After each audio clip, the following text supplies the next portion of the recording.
Peace to the saints. Today's topic, human nature. Do people value life and lessons on success? Often, when I come to you with a lecture, it's because I experienced something in my daily life, and I thought, I bet people could benefit from an interpretation of this phenomena or this experience. And I want to talk to you about something that I experienced today, but also a number of other topics that have been on the mind as of late. If you pay attention and you heed these words, you will find that your life is more fulfilling, more happy, more successful. You'll be able to avoid those persons who are jealous, those persons who are not fulfilled, those persons who are energy suckers, and you'll be floating through life. People will look at you as though you are special, trying to wonder what you know that they don't know. Let's get into it, ladies and saints. And if you'd like to support as we go through, you can use this information on the banner at the bottom of the screen. So, before I get going, I do want to acknowledge the hard-working men and women around the world. And the reason I want to do that is because increasingly we don't value real work, janitors, the jobs that power society, construction workers, firemen, all of these persons who might not get a spotlight. They don't talk in front of a microphone. They're not celebrities. They don't get gold medals. Um, those are the people who really matter and make things go. And if you're one of those persons, I want to say thank you for working what probably is a largely thankless job. I appreciate you. I encourage you to keep going because if everyone is an influencer, society does not work. So thank you all, and know that you are highly valued, and you deserve to have your head held high, for there is pride in working. If you follow these influencers, they act like every day is vacation. There's great pride in working, all forms of positive work. Anyways, I want you guys to remember a couple concepts as we go through. Number one, that human beings are seeking. There's some things human beings are trying to avoid, like fear, pain, and then there are things that human beings are seeking, like affection, attention, accolades. Affection, attention, accolades, a triple A. I coined that. And when we say accolades, we're also kind of talking about respect, right? You get an accolade, an award, or recognition, you feel like you're respected. Affection could mean people complimenting you, people loving on you, or people making love to you. Any of those things go under that umbrella. Attention is fairly straightforward. People paying attention to you, focusing on you, you feeling like you matter, you feeling attractive. Those are the things that typically are driving humankind. Human beings are fairly simple animals. I want you to understand that first and foremost. So now you have that. Now let's talk about some other things that are typically top of mind for human beings, especially in the social media era, where you get to look at Instagram and see all the things you don't have. And that steals away from your happiness ounce by ounce. You are overly concerned with concepts of money and success. And often you're going to look out on what you see on Instagram and what people are advertising about themselves, which is always the good things, never their struggles. And you will not feel as good because you feel like somehow you're behind in life. Somehow you didn't quite meet the mark. Somehow you're not good enough because you're focusing on money and success as a metric. And here's the funny thing, some of you actually do have money, but you still don't feel like you got enough. Some of you are plenty successful. If you're a woman, you have a good husband and children you can be proud of, you're plenty successful, but you don't feel successful. You don't have the bag that you wanted to buy, the one that you saw today on Instagram. You didn't double tap it because you were hating and jealous. I want to talk to you about happiness as the greatest measure. Anytime you use happiness as the measure, you're going to have a continuously good life. And also, if you're able to control your focus, which is to say the things that you allow to have your attention and energy, it'll be of great benefit to you. I will illuminate these concepts with a story. And when I do think of allocating capital spending money. Like, for example, I'm looking at a property, um, and it's a large property, and it's not good enough to buy something that's nice or something that's expensive, because I've done that many times. If you buy a beautiful car, your first thought is eventually going to come to, well, do I have a beautiful woman to go in this beautiful car? If you buy a big house, the question is, well, who's going to fill up the house? See, I'm a single man. Maybe if you have a family, that's already a foregone conclusion. But if you're a single man, you buy a big house, the question is, who's going to be in the house? Who's going to fill up this house? All these square footage. I'm going to have all these empty rooms, which is what mostly has happened with the most previous house that I purchased. And so, what you really think of when you're an experienced, wise, mentally well man with the right knowledge is, well, who are the good people who are going to fill up this house and make it a home, make it a place worth being, add to my happiness, add to my experience in life. The challenge is that most of you are wasting your time here on earth. People say time flies. This may not be true, but what is true and certain is that you don't know how much time you have. And so you'd be wise to use the time effectively and to maximize happiness, enduring happiness, deep levels of joy. Most people fail at that. And most people are living unpleasant lives. And I'll talk to you about that in a second. And I'll share the proof of that. But what I wanted to remind you guys of is when you get beyond the concepts of money and success, because I could get a bigger house or an even bigger house. But when you think in terms of happiness, you start to think, okay, well, who are the good people that are going to fill this space I have, whether it's a 2-bedroom house or a 5-bedroom house? Who are those good people? Now, I want to give you a little anecdote from today, and it will illuminate all of the concepts that I've introduced you to so far. And mind you, if you have a question, feel free to send it in via not Cash App. They banned me for political reasons. Feel free to send it in via Venmo or PayPal. The information is listed below. If it's $15 or above, we'll go ahead and read it. Shout out to Jalen, comes in via PayPal. He writes, "Peace to the saints." May I also acknowledge Hugo. He writes, "Peace to the saints, wishing you and the assassin much happiness and wealth. I appreciate that. I'm experiencing great levels of happiness." So thank you very much. I also acknowledge Carter supporting the work, writes, "Peace to the saints" via Venmo. Shout out to Aiden. He writes, "Peace to the saints. Good to see you." And I also acknowledge Patrick. And shout out to Patrick. He's supporting on a consistent basis around the clock. Came in via PayPal. He writes, "Thanks in advance, Commander." Ralph Waldo Emerson said, maybe he wrote, maybe he said, let's see. Quote, "Who you are speaks so loudly. I can't hear a word you're saying," end quote. That's a powerful quote. He writes, "Why is the nature of who we truly are, so loud and blatant to others?" Well, that's actually not true. Most persons, they look, but they do not see. Most persons, they look, but they do not see. Most are blind, not only blind to those around them and their true nature, but also blind to their own intentions, also blind to who they really are. That's a fact. You are in the land of the blind. He writes, when I was in juvenile detention, the first gangster I met was a super gangster. He didn't have to tell me he was a killer because it was spoken to my soul through his demeanor and who he truly was." Thanks again, General. Yes, there are some things that are apparent. There are other things that are not apparent about people. Speaking of gangsters, in my book, The Black Box, there's a number of stories in there, some of which are quite uplifting. Others are tragic, human tragedies. There is tragedy in human life, more tragedy for some than others. And there's one story of a fellow who was for sure a gangster, but he was also a Skittle guzzler, and he would take advantage of other males. People say they can look at someone and see things like, oh, so and so zesty, so and so, he got some sugar in his tank. Well, this fella had a lot of sugar in his tank. No one could see it. And for a time, he was going through as a super predator, taking advantage of the YGs in his neighborhood. I say that to say, so many people look, but they don't see. There's just a few people who can look and really see. They can see through the veneers. You may be one of them. The Book of Dark Truths helps us get the information that will allow us to see certain cues and peel back the layers. For most people are pretending. Even in Boss University, there's a particular lesson that talks about how much people are pretending. It's important to understand that.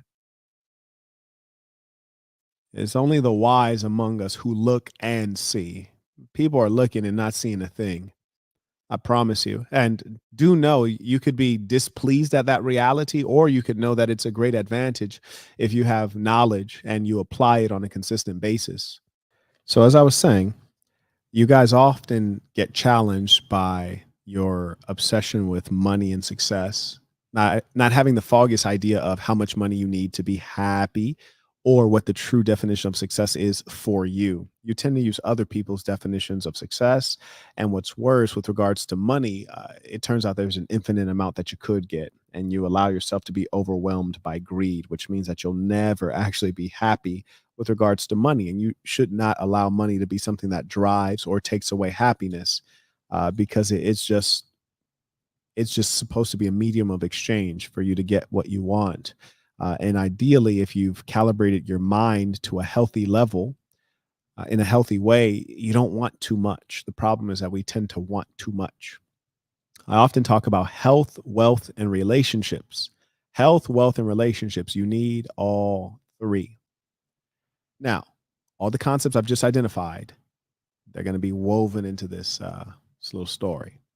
So, anyways, and then remember the overarching theme is, do people value life, meaning their own life, not even the lives of others, like their own life? And I would like to tell you, no, people mostly don't value life. And I'll explain later, and you'll be able to observe all of the examples of this on a consistent basis.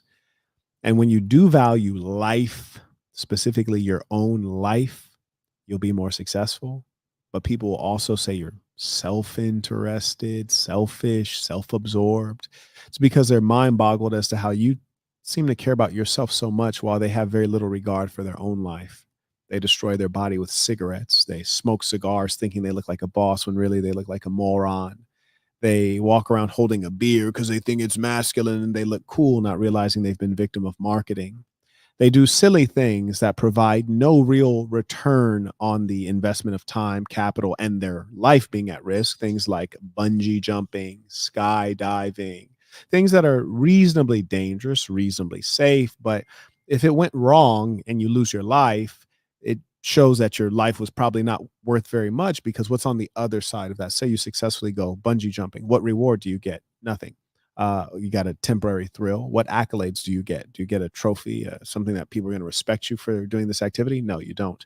You get a short story that's not very interesting. I went bungee jumping off of the blah, blah, blah bridge, which means you jumped off, fell down, an elastic cord pulled you back up, and that was the end of it. It's not even a good story. I went skydiving. Why? Why did you do that? Because you don't value your life. That's why. It's not that it's dangerous or it's scary. I would do it. I wouldn't find it to be particularly scary and be a bit exhilarating. But I ask myself, if this goes wrong, then you go crashing into the earth and then you perish. If it goes right, well, what do you get? You get a short thrill and then an even shorter story, and you get no real accolade. You get no award. You don't get anything for it.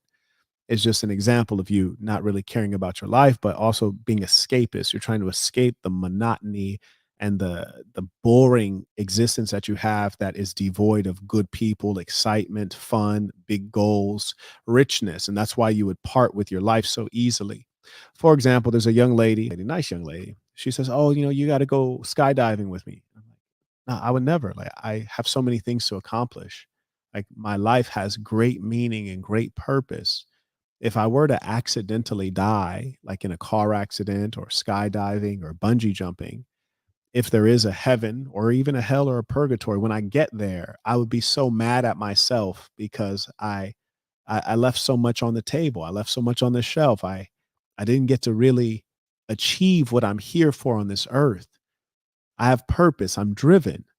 So my life is very valuable because I have something to contribute. So it's not right that I would risk my life to do something silly and petty because I have so much to do."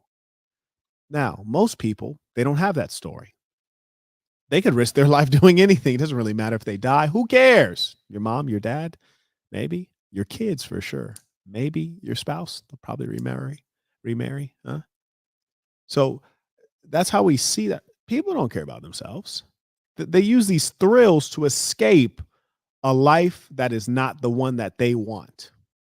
I tell you all the time that when I speak to you on YouTube, I'm taking a pause from a beautiful life. And I am. That's why I'm not here 3 times a day. I actually have better things to do. I literally have better things to do. What I want you to have is the same thing in reality. Huh?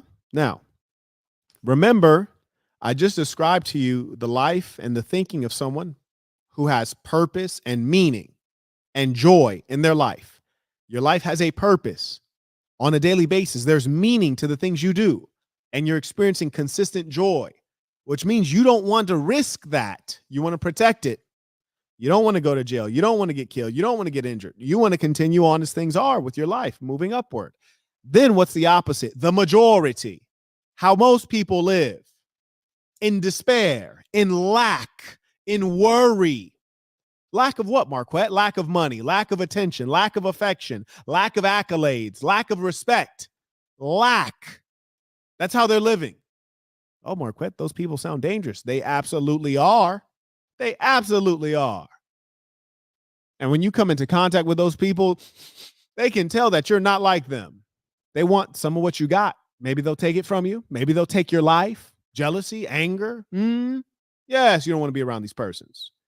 Marquette, does it just end on what you described? Bungee jumping, smoking, cigarettes, alcoholism, skydiving? Are those the cheap thrills that human beings seek that express their own self-hatred and self-disdain? Nope. There are many other things that are more insidious. A life without purpose, a person without purpose is dangerous. Idle hands do the devil's work. For example, my own brother. Love him to death. I love my brother so much. I remember when my brother was an infant, I would stand on my tippy toes at his crib as long as I could. I love my brother so much. I can remember how my brother smells as a baby. Love my brother so much. The cutest little baby you'd ever see.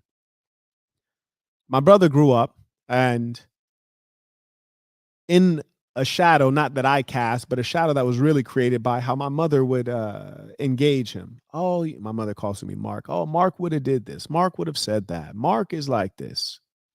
Not allowing him to be himself. So I always tell you guys, 3 sentence Bible. Number 1, be yourself. Number 2, be good to yourself. Number 3, be good to good people. I don't think my mother was trying to give him a complex. I think it's just the stark difference in the kinds of persons that we are. And what she doesn't realize is that he is what she created him to be. People rarely take responsibility. Anyways, my brother maturing, physically at least, then it's time to move out of the home, out of the family home. Without purpose, a lot of people do whatever is closest to grab or whatever they've heard of. I was the same way coming out of the University of California, Berkeley. I went to university, because I needed a place to live because, ghetto black parents that are not mentally stable and are not balanced because they're a single parent. They have these foolish ideas like you need to be kicked out at 18, for no logical reason. Just because maybe they heard you're an adult at 18. That's what the government said. So I knew I had to leave. I actually left at 16. That's when I started college. But anyways, after that, then I was like, oh, well, what do I do? Because I went to college. Why? Because everyone else was going to college. And I guess, that's what you do when you're without purpose. You follow the crowd. So I followed a crowd, an elite crowd, to University of California, Berkeley. Then after that, I about to graduate. I didn't know what to do again. And I was thinking about going to law school. I applied to great law schools, got into the law schools. I also had a girlfriend who was doing Teach for America. And so I was like, oh, okay, well, I'll apply to that too. Why? Because she was doing it. Follow the crowd without purpose. You're a young person. Young people don't know anything. That's precisely why I find it funny when young people try to come and debate me. I'm like, you don't debate me. You learn from me. You don't debate me. You sit in silence. Show respect to your elder and your intellectual superior. Have some decency. Who raised you? The iPad. The iPad raised you. That's the problem. Anyways, when you're young, you don't know anything. Across the board. You might even have intelligence. You lack experience. You don't know anything. So I ended up in Teach for America, and I had deferred my law school admittance to top law schools. And eventually I decided not to do that. But I say all that to say you just kind of flow into certain things when you're without guidance, without purpose, when you're young. Similarly, my younger brother, he didn't really have the pedigree for academics, so he wasn't going to go to university. And also he grew up in a different generation than myself, so was not pushed as strongly. And so he took the other option, which is the Army. And there are a couple warriors among us, maybe 3% of the population, probably much less. And these people are warriors. They want to catch a body. They want blood on their hands. This is how they're built, and that's fine. There's some women that are destined to be street strollers. That's what they are. We could dress them up, and we can hope that there's something more, but that's just what they are. Anyways, my brother went into the military. Now, there are people who go into the military, and their narrative is, "Oh, I need to pay for college." But the more common reality is, I didn't have anything better to do. That's a more common reality. I didn't have anything better to do. I didn't have anywhere to be. I didn't have any specific goal or, you know, the driving purpose. And so it was like, well, this is the best way to get off of mom's couch. And there's no disrespect to anyone. I basically went to the military as well in some respects, in as much as I went somewhere based on not having anywhere to be. I didn't have any other purpose, right? So the military is just another catch-all for people, individuals who don't have purpose. Now, in years past, you have apprenticeship, and really, whatever your father was, that's what you were going to be. If your father was a blacksmith, you'd study under him and become a blacksmith. Just like Benjamin Franklin, if you've read his biography, uh, you know, your father's a printer, or you want to become a printer, you go become an apprentice of or under someone else. Historically, whatever your father did, that's what you did. As society started to change, that's why people start to not know what to do. Oh, well, what do I do? Go to college, go to the army. The follow your father concept was no longer a concept. Anyways, what you failed to get during your schooling years, what Boss University teaches you, is how to look inside of yourself and figure out, well, who am I? Where do I need to go? What is meant for me? What is my purpose? What unique abilities do I have? That's what Boss University does. It's something that should occur before university, is Boss University. I didn't have anyone to facilitate that thought journey to get me moving somewhere. Huh? Anyways, I say all that to say that there are those among us who are, they're not misguided necessarily. They're just without guidance. And when you are without guidance, you're without purpose, you have so much spare time. You have so many opportunities to get into trouble. And I want to describe that to you. But I want you to know that that's the majority of people on earth. When you see people smoking vapes now, why did they smoke cigarettes? Because some cases they thought it looked cool. Does it really look cool? You stink, you smell bad. Does that really seem cool? But it's the idleness. Human beings can't stand to be idle. And also, they have trouble acknowledging that there's nothing here. Sometimes there's nothing inside of here, and there's nothing in the way of their purpose. Their life is meaningless. Now, you might be like, Quet, this is some heavy issue. Well, follow me, work with me, work with me. Now, one of the things I often remark this to people that I tour around Vegas, and shout out to my video editor. Just the brother's going to fly in tomorrow. I just decided today, like, I need you in here. By the way, Thursday we're going to do a dating show. Gonna have some girls here, and so it should be entertaining. So Thursday, 7 p.m. it'll be live. So definitely mark your calendar. But anyways, I said, let me fly in Zudort so that, I can show them like how the studio operates, and we can do a couple practice runs. Anyways, when people come into Las Vegas, I love to, of course, take them through the casinos, because it's the most luxurious place on the planet Earth. The Las Vegas casinos, the nice ones, best restaurants, most luxurious spas, excellent shows, great theater setup, just magnificent. Everything you want is there. You don't even have to go outside. But when you walk through a casino floor, you get to see human nature on display. There's a couple suckers, of course, playing the games, whether it's slot machines, blackjack, or baccarat, whatever they play. Games have different odds of success. Most of the odds are very low. Casinos themselves should be shut down. These places are bloodsuckers. But the reason that they must stay open is because people don't have anything to do. People don't have anything to do. They're not doing anything. What am I doing? I'm trying to build a campus right now. I'm trying to acquire some land, put in septic, and build a water well, and put in some solar, put in a couple dwellings, put in I have a lot of things to do. I'm building another software company. I'm managing a YouTube channel. I got 3 fashion brands. I have a lot of paper asset interests. I could go on. I have a lot to do. I never sit and feel like, oh, I'm bored. But the average person, that's where they live. Oh, what am I going to do? Video games. Go to the casino, play the slot machine, brainless game, keep pressing the button. But anyways, when you walk through a casino, you see human nature on display. You see a couple of things that I think are worth noting. So, number one, people are willingly playing something that is unfair. Every single game in the casino, every single game, 100% of them are unfair. You're at you're at a disadvantage. That's number one. So people are willingly playing. Then number two, most people playing the games can't afford to play the games. Well, what I mean is that a casino is about playing with money. You're literally playing with money. Now ask yourself, what percentage of people have enough money to play with money? Very few people. So that place should be bone dry empty. So that's number two. Then number three, you have a multitude of people who don't have the money to play with and they know it. They're just walking around watching and gawking and staring at other people seeming to enjoy their life who are people who are probably under stress. That's why you can smoke indoors in the casino. Well, why is that really that you can't smoke anywhere else really in America? You can't smoke at restaurants, you can't smoke indoors, but in a casino you can smoke. Why? Because smoking is a stress habit. You get stress, you got to hit something. It's a stress habit. And also drinking releases positive endorphins. So even when you're getting fleeced by the casino, you feel okay about it. Follow me here. So then you got the person just lurking because they know they don't have money to play with and they can't even pretend. So they're just gawking and watching the other people, almost like blood sucking. They're blood sucking the experiences of other people, that they're making other people a show. Whereas, you could just get some show tickets. Vegas has a ton of phenomenal shows. I'd be happy to recommend some, but most people are they're just walking through gawking, looking at all the scenes. Then you have women who are half dressed, trying to get attention. They're literally wearing like actual thong bikinis indoors, walking around, wearing see-through clothing.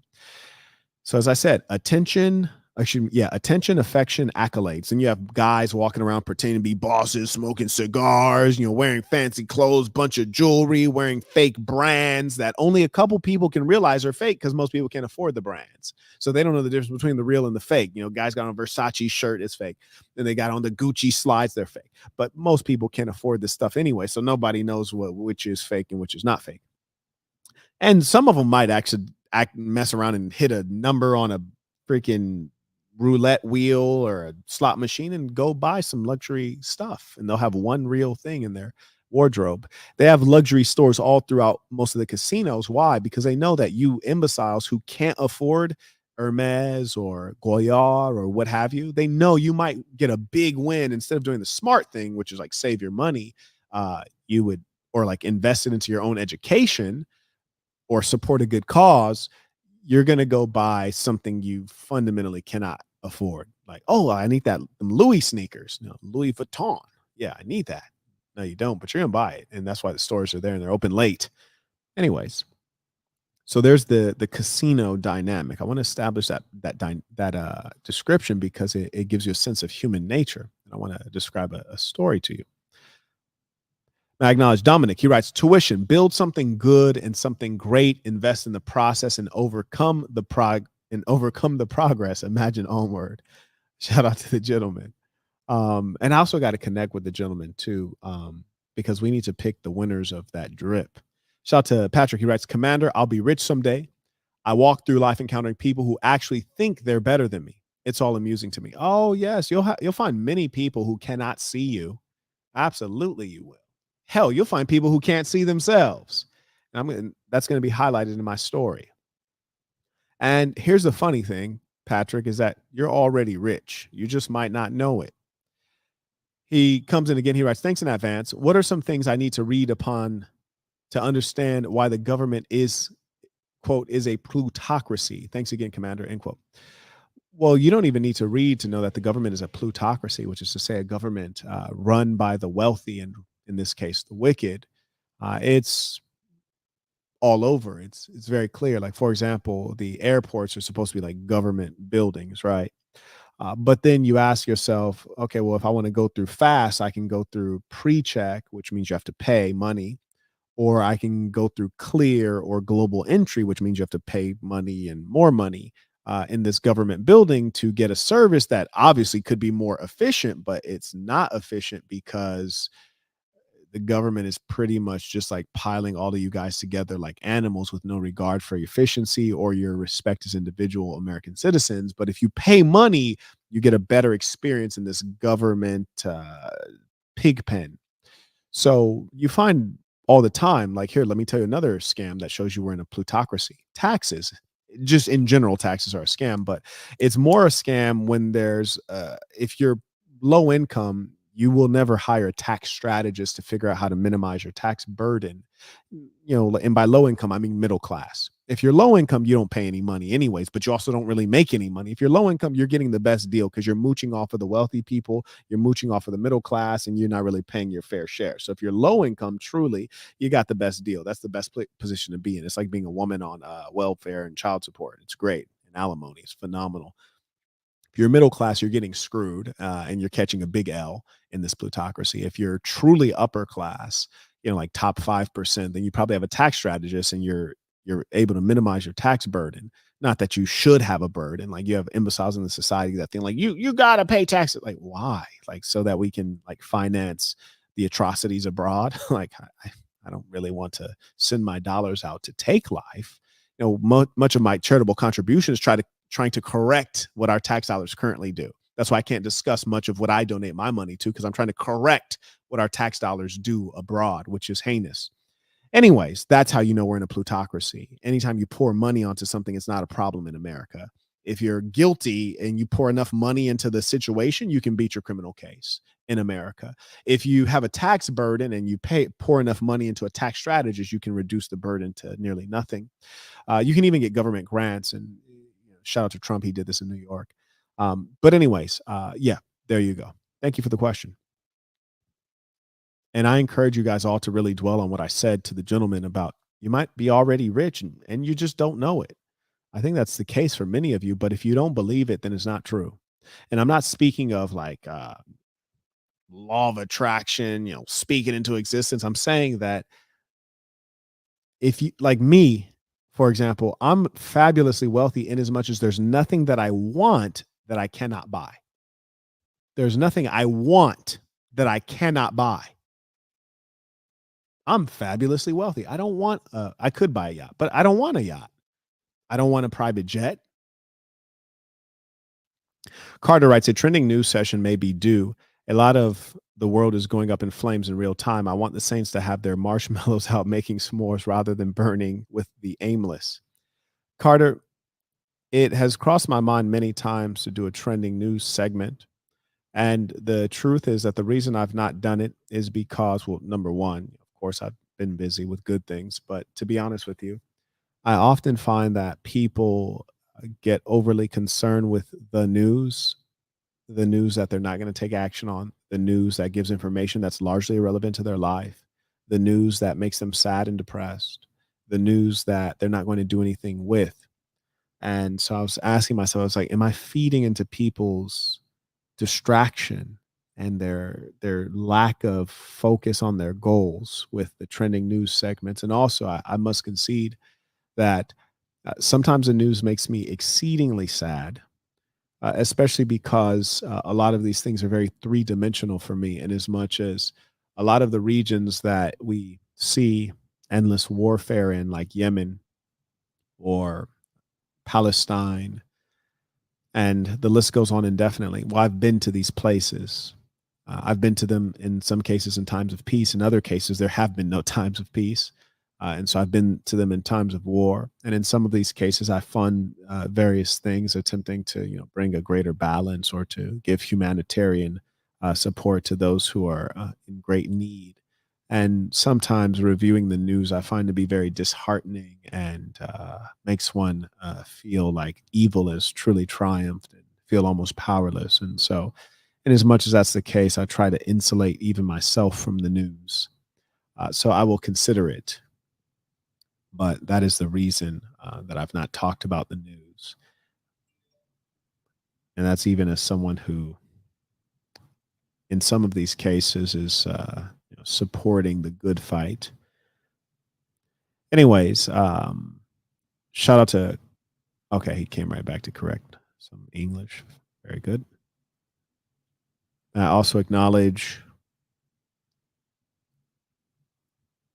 TK the preneur supporting the work. I appreciate you. Shout out to King 8 supporting as well. Thank you very much. Okay. Now, as I was saying, the casino is a place that showcases human nature in very bright colors. And I was there with my assistant.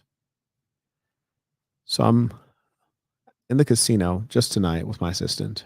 And this is a place that I frequent their resort. I frequent their restaurants, pretty much all of their luxury services. I think this is the finest resort in Las Vegas.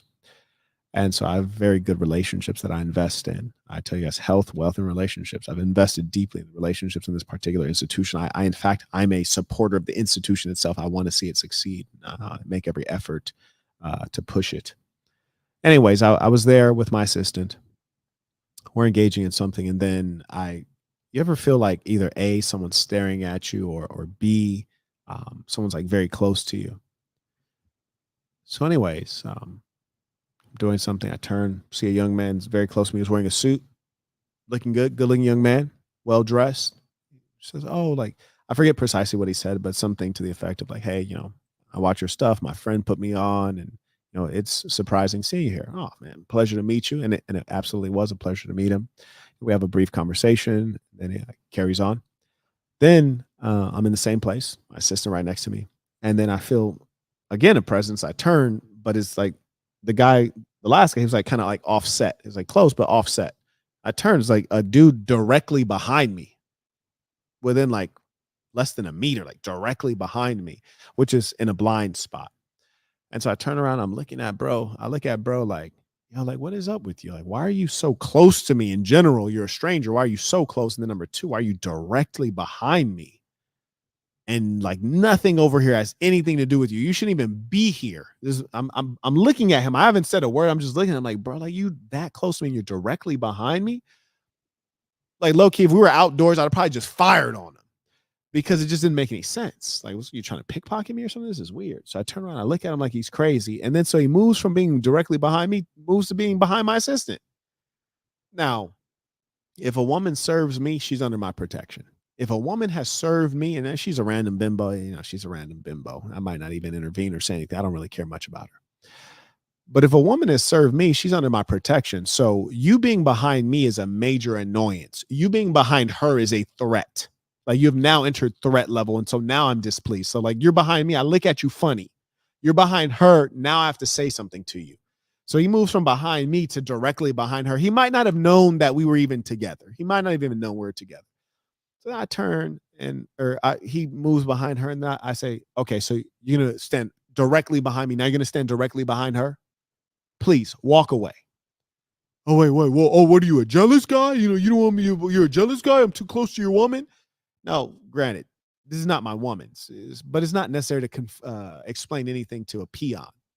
So I say, no, but you're far too close. I'm just going to say one time, respectfully, just go on about your business. You have no affairs here. You have no reason to be here. You're just here gawking. Like, why are you directly behind her? You're too close. I'm not going to tell you again. You're too close.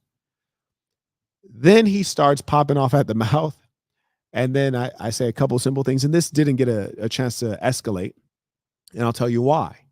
And everything went well as it could have gone. But I want you to understand this guy, understand me and the circumstances and why the lessons that I give you are so critical. So he starts just saying all kinds of belligerent stuff. And then I say to him, I was like, hold on. Cause me, I'm not this kind of guy. I say, hey, it's very loud in here. If you want to talk to me, we have to go outside so I can hear you. He keeps talking. I say, whoa. It's very loud in here. If you want to talk to me, you must go outside so that I can hear you. I was like, all right. So now I can see that this guy, he's not about that. He wants affection, attention, accolades. Remember those 3 A's, the AAA? Affection, attention, accolades. He's seeking one of these things. Well, affection, he surely is not about to get any affection. He's not seeking affection. Certainly he's seeking attention. There's just no doubt about it. He's seeking attention at this moment. And then the third piece, accolades. Well, accolades also, like in parentheses, there's respect. So he's trying to get his respect because maybe he felt embarrassed or maybe he felt like irrelevant and I was kind of like shooing him away. And so he wants his respect as a man now. And he thinks that, babbling at me is going to get it, but he doesn't really want to go outside and do the real manly thing. He doesn't want that because that involves fear. And I could see, he's a fearful person. If he really was what he's presenting himself to be, he would have understood me immediately and said, "Oh yeah, absolutely. Let's go outside. We can take care of this." And then I'm like, fantastic, because there's nothing I want more. But anyway, so once I realized that he would not go outside, I was like, oh, in my head, oh, I understand. You're seeking, attention and you want to feel respected as a man and you want to feel like more than you are. You want to feel like more than you are because in your regular everyday life, it's boring, uneventful, you're not relevant, you don't feel important, you don't have an important job, you don't make a big sum of money, your wife doesn't treat you as a king, you're in lack. And people will come to you and they're seeking energy, they're seeking something. The worst thing you can do is engage with these people. They'll blood suck everything from you if they can. What did I want from him? Affection, attention, accolades? No. I already was getting more attention than I wanted. Frankly, I went there with my assistant trying to just blend in and be irrelevant and just enjoy the night like everyone else is. I didn't want any attention. So I didn't want attention. Don't need any affection. I get plenty of affection. My assistant is there. I'm literally paying her. She treats me great. Like I got my favorite water, Pana. She's just, pouring me a fresh glass every 5 seconds. A waitress comes around every 10 seconds. "Hey, Mr. Burton, can I get you?" I got plenty of affection. I don't want any affection. Do I need accolades? No, I'm well respected in this environment. Very well respected. I don't want any of those things. My cup, in other words, my cup is full, metaphorically speaking. His cup is empty. So what happens when you have a full cup and they have an empty cup? They want you to pour into them. That's what he was trying to get me to do. So anyways, after I'd said for the second time, maybe even I said it 3 times that, "Hey, it's very loud in here. If you'd like to talk to me, we must go outside so I can hear you. You have to speak respectfully, just in case things escalate. You don't want to be the aggressor." And then he says, "Well, who do you think you are?" I said, "I'm nobody. I'm not anybody. I'm just here enjoying myself. You're standing directly behind me like a weirdo, and then you're standing directly behind my assistant. I'm nobody. It doesn't matter who I am. But let me tell you something. Who are you? You don't even know who you are. And more importantly, you don't know where you're at. You don't know what time it is. You don't know anything that's going on right now. You don't know who I am. You don't want to find out in a bad way." So then I say that, and then all of a sudden the manager shows up, or I shouldn't say that he has a different title, but I don't want to put anyone's business out there. So anyway, like the manager, like the authority figure, shows up. Like as soon as I said that, he shows up, boom, and he doesn't say anything to me. Immediately goes to the guy. He's like, "Excuse me, you're gonna have to leave." I go, "Wait, what?" He's like, "Yeah, you're gonna have to leave." Why? Why? Because that guy's in a suit. Like you got to be wearing a suit to get just because I'm in a t-shirt. He was like, "No, because he is a patron here and you're not, and I can't have you bothering my patrons." He says, "No, well, that guy's bothering me." And he's like, "No, listen, there's nothing to say. I watched the whole thing. You have to go." So the guy keeps, jaw jacking, and eventually some more folks come over. They kind of like shoo him away, and he keeps looking and pointing and doing all this stuff. And eventually they just discard with him. And wouldn't be surprised if he's gotten banned from the institution. But the point is this: there's a couple things at play that this story illuminates. Number one, oh yeah, and let me tell you a little bit of the conversation that was hilarious before they took him away. I wish my assistant was here so I let her tell the story. Because there's so many things in my life that happened where I'm like, if you weren't there, you wouldn't believe it. If you were not there, you would not believe this. Anyways, when the manager told him that he had to leave, of course, he said, "Well, you have to wear a suit to get respect in here." Which, granted, if you are wearing a suit, you're probably going to get more respect in general. So that's a fact. And then he starts saying all this stuff and saying I said X, Y, and Z. But the gentleman who was telling him he needed to leave, the manager, you see, he and I have a great relationship. I talked to you guys about health, wealth, and relationships. We have a great relationship. In fact, when I came to the institution earlier, every time he sees me, wherever he is, and I don't know if they're using the technology or like, he always comes out, "Hey, Mr. Burton, how are you? What's the latest?" Boom, we have a nice little short conversation. And so we have a great relationship in as much as so when he came over, there was no way that I could be wrong in that situation. It was impossible because he's seen me on a consistent basis. I never drink alcohol. I'm always well dressed, very polite. I support people in the institution. I tip very well and I'm cordial. So there was no way that Marquett Devon Burton could be wrong in that situation. And here's the other thing I want you guys to remember. Even if the other guy I was talking to was an actual celebrity, my guy, the manager, would have still favored me. Why? It's better to be a hometown hero than to be a celebrity among strangers. I repeat, it's better to be a hometown hero than to be a celebrity among strangers. Why? People are always concerned about charm and speaking well. Well, what's a lot deeper than that? What's a lot deeper than that are relationships. Like you can charm people, make people like treat you nice or smile at you or give you attention, but that's surface level. When you're a hometown hero, people are familiar with you, they know your character, and more importantly, they know they're going to see you again. What's the upside of the manager taking the side of this random stranger who's like wearing a t-shirt and is overweight and like is obnoxious? What's the upside? No upside. He's never going to see this guy again. So treat him like trash, throw him out. Me, on the other hand, I frequent the institution. I'm well known within the institution. You treat me badly, even if I didn't have any connections at all, I might come back and just be a thorn in your side. I might come back and tell bad stories about you. Or in my case, I do have great connections within the institution, so that's just not going to go well. So being a hometown hero is better than being a celebrity among strangers. Now, this guy wasn't a celebrity. He was an overweight, middle-aged guy with a bad attitude who was about to get seriously hurt. But the fact is, being a hometown hero is important. Having good relationships is important. And also I talk about health and wealth, right? When I was looking at this guy, and in my mind, he became a threat when he went behind my assistant. And the thing about my assistant, the reason that she loves me, she's worked for me for many years, many years. Our working relationship is longer than most relationships, most marriages, our working business relationship. She already knows how I am, and she already knows I'm gonna go all the way out for her. And the reason that she respects and loves me is because she knows that she don't ever have to doubt me. I'm 100% of the time. She knows exactly how I'm going to react, and there's going to be no fear, and she knows how it's going to go, and I'm always going to win. You can put your money on someone like that. So anyways, when he became a threat, my first thought, I looked at this guy and I looked at him head to toe. We're about the same height.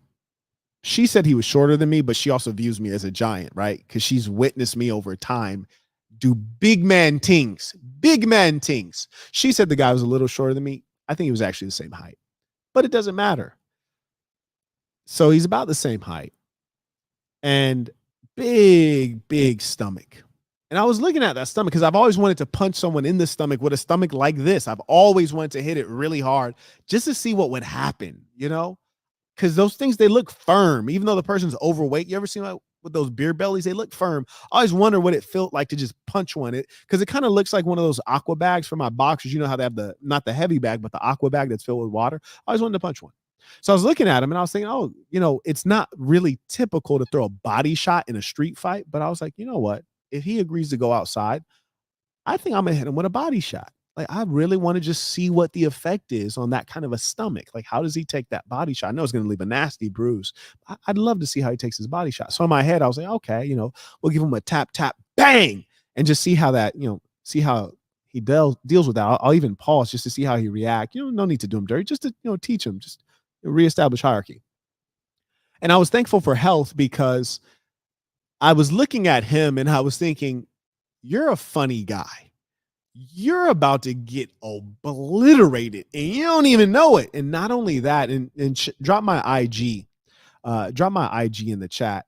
You guys can see my workout on IG that I did today, which was probably about 40% of my workout. There's some things that's just harder to record when you're by yourself working out, right? Like, I can't record running, fill in the blank number of miles while I'm doing it. So there's a number of things I just leave out. But if you check my IG, you see, like, I was really getting it in today, which also means that I'm very loose. And you guys know I do my boxing training every day. I try to spars when I get a chance. And shout out to Zudor. I tell him to bring his boxing gear. So, like, I really do this. So I was just looking at him like, man, I'm in top physical condition. I'm in really good physical condition right now. So I have my health. I have my wealth. That's always helpful for however the situation goes. Wealth is going to help. In a plutocracy, you pour money on things, you can get problem solved. And then relationships. I didn't even have to deal with this blood sucking, empty person because as soon as like the staff observed what was happening and the fact that he was persisting, when it first started and they saw me like talking to this guy, I think they thought he was just going to walk away. But when he escalated, they like zoom, came over like, hey, sir, you have to leave. They didn't ask him what's going on, what happened, can we help you? No, you have to leave. There was no like consideration at all, which by the way, if you have friends, if you have good relationships, that's how it should be. They take your side 100%. There's no half measures. It's like either we're friends or we're not friends. Okay. We're friends or we're not friends. And so my investment in health, wealth, and relationships in those moments, that's when it comes to bear in such a beautiful way. Now, let me draw on some more of these lessons here. And remember that piece about being a hometown hero. And, I've been to many resorts in Las Vegas, but increasingly I try to limit myself to like two or three. Try to limit myself. And one of the lessons you'll learn that this is mentioned in a Bronx Tale. This is mentioned in various ways by the master Sun Tzu. This is mentioned by Machiavelli. When people know that you are close, well, it keeps your enemies on their toes. It keeps people from wanting to become enemies because they know that you're close, you'll be around, you can get the job done. And if you have friends and you're close, you establish presence, they know that they can get favors from you, that they can get good things from you. So being present is important. Me, I'm an introvert, so I must concede it's one of the challenges. Like, even when I run a business, I run an organization, it's a challenge. I'm an introvert. I want to be by myself, but being present is hugely important for running things, for running organizations, and more importantly, for keeping your enemies scared, knowing, oh man, like he could pop up at any time and do whatever. Making your friends, those relationships stronger. Oh yeah, he's always around. If you need anything, he can set you up. He can get you a hotel. He can get you free at the spa. If you want to get into the club, he can help you skip the line. He can get you free admission. He can get you a table at a restaurant when there's no reservations. He can do that. Let's be friends with him. Much better than being an enemy. So proximity is important. And what I find is that, say there's like, and there's an infinite number of resorts on the strip. If I keep bouncing around to different resorts, my juice is limited. If I go to two or three, they can see me enough to where, A, they have time to miss me. Oh, Mr. Burton, where have you been? I haven't seen you in so long. Great. But you still remember me from the last time, of course. So they have time to miss you. But you're also there enough times that they are familiar with you. And, that matters. So that's the kind of thinking that you need to have, and that's how you need to invest in relationships. Huh? Now, this is real game for life, by the way. Magnage Dominic sends through a link. Let's see what you got here. Got a lot of bars. People who listen to me, these are high IQ, high earning people. Believe that. I wanted to help the kids and teach them that there is a way to make it in this land of opportunity. I went and became a teacher because that's how I rose up through education. That's my problem. I can't help it. I'm driven by my principles to a fault. Because the truth is there ain't many like me. The people who are as smart as I am don't care to talk to you, and they don't care about you. They're part of something called the intelligentsia. Why don't they care to talk to you or teach you anything? Because they're already financially well off. There's no incentive for them to rock the boat or change the system because they benefit within the existing system. And I'm strongly driven by morals and principles because that's what I was raised on. But anybody else that's driving a six-figure car and lives in $1 million house and has a lot of money, they're not going to try to change the system or help you out. So appreciate me while I'm here. So please pay attention. The ism is deep, apparently. They ain't getting it.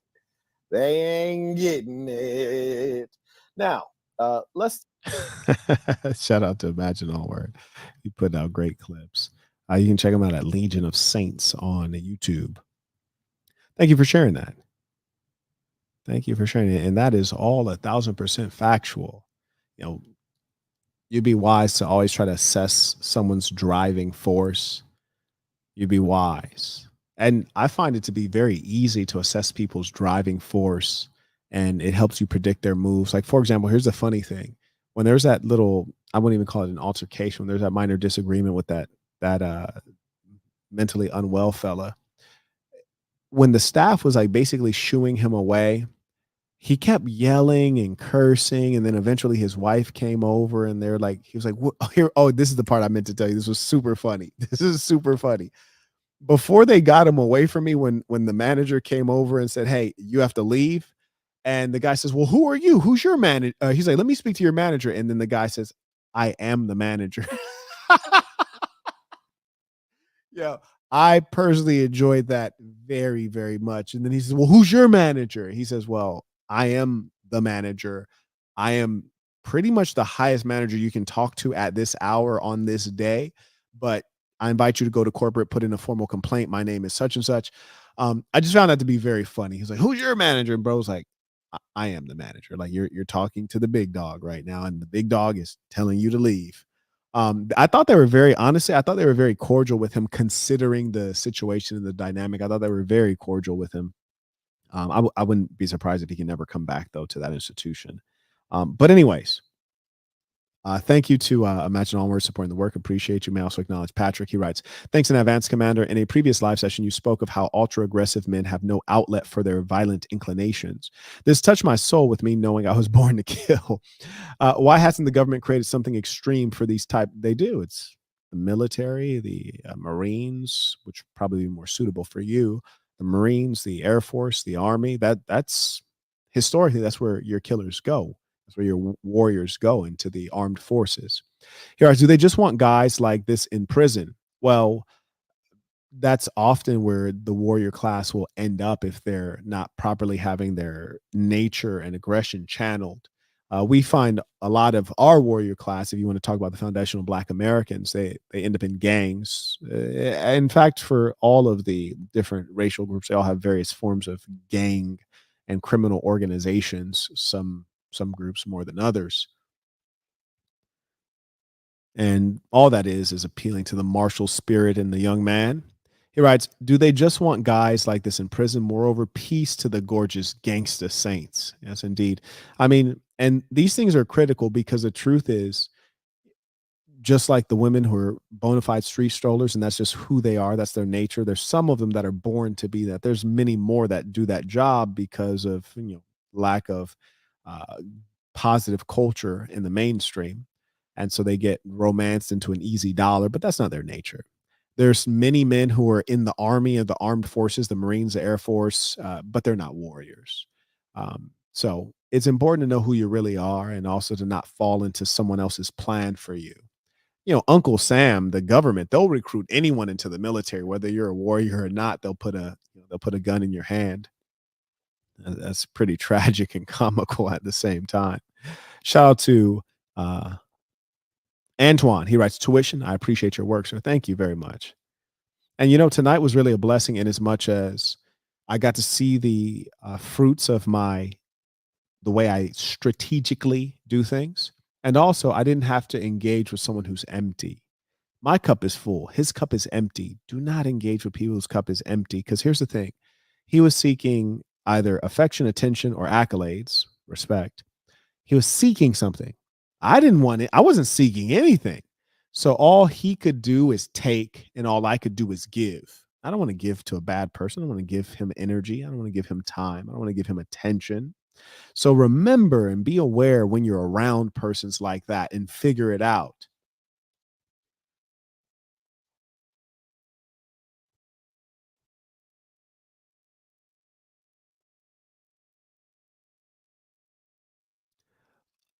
Something I should have said earlier in the lecture is that many people are in pain.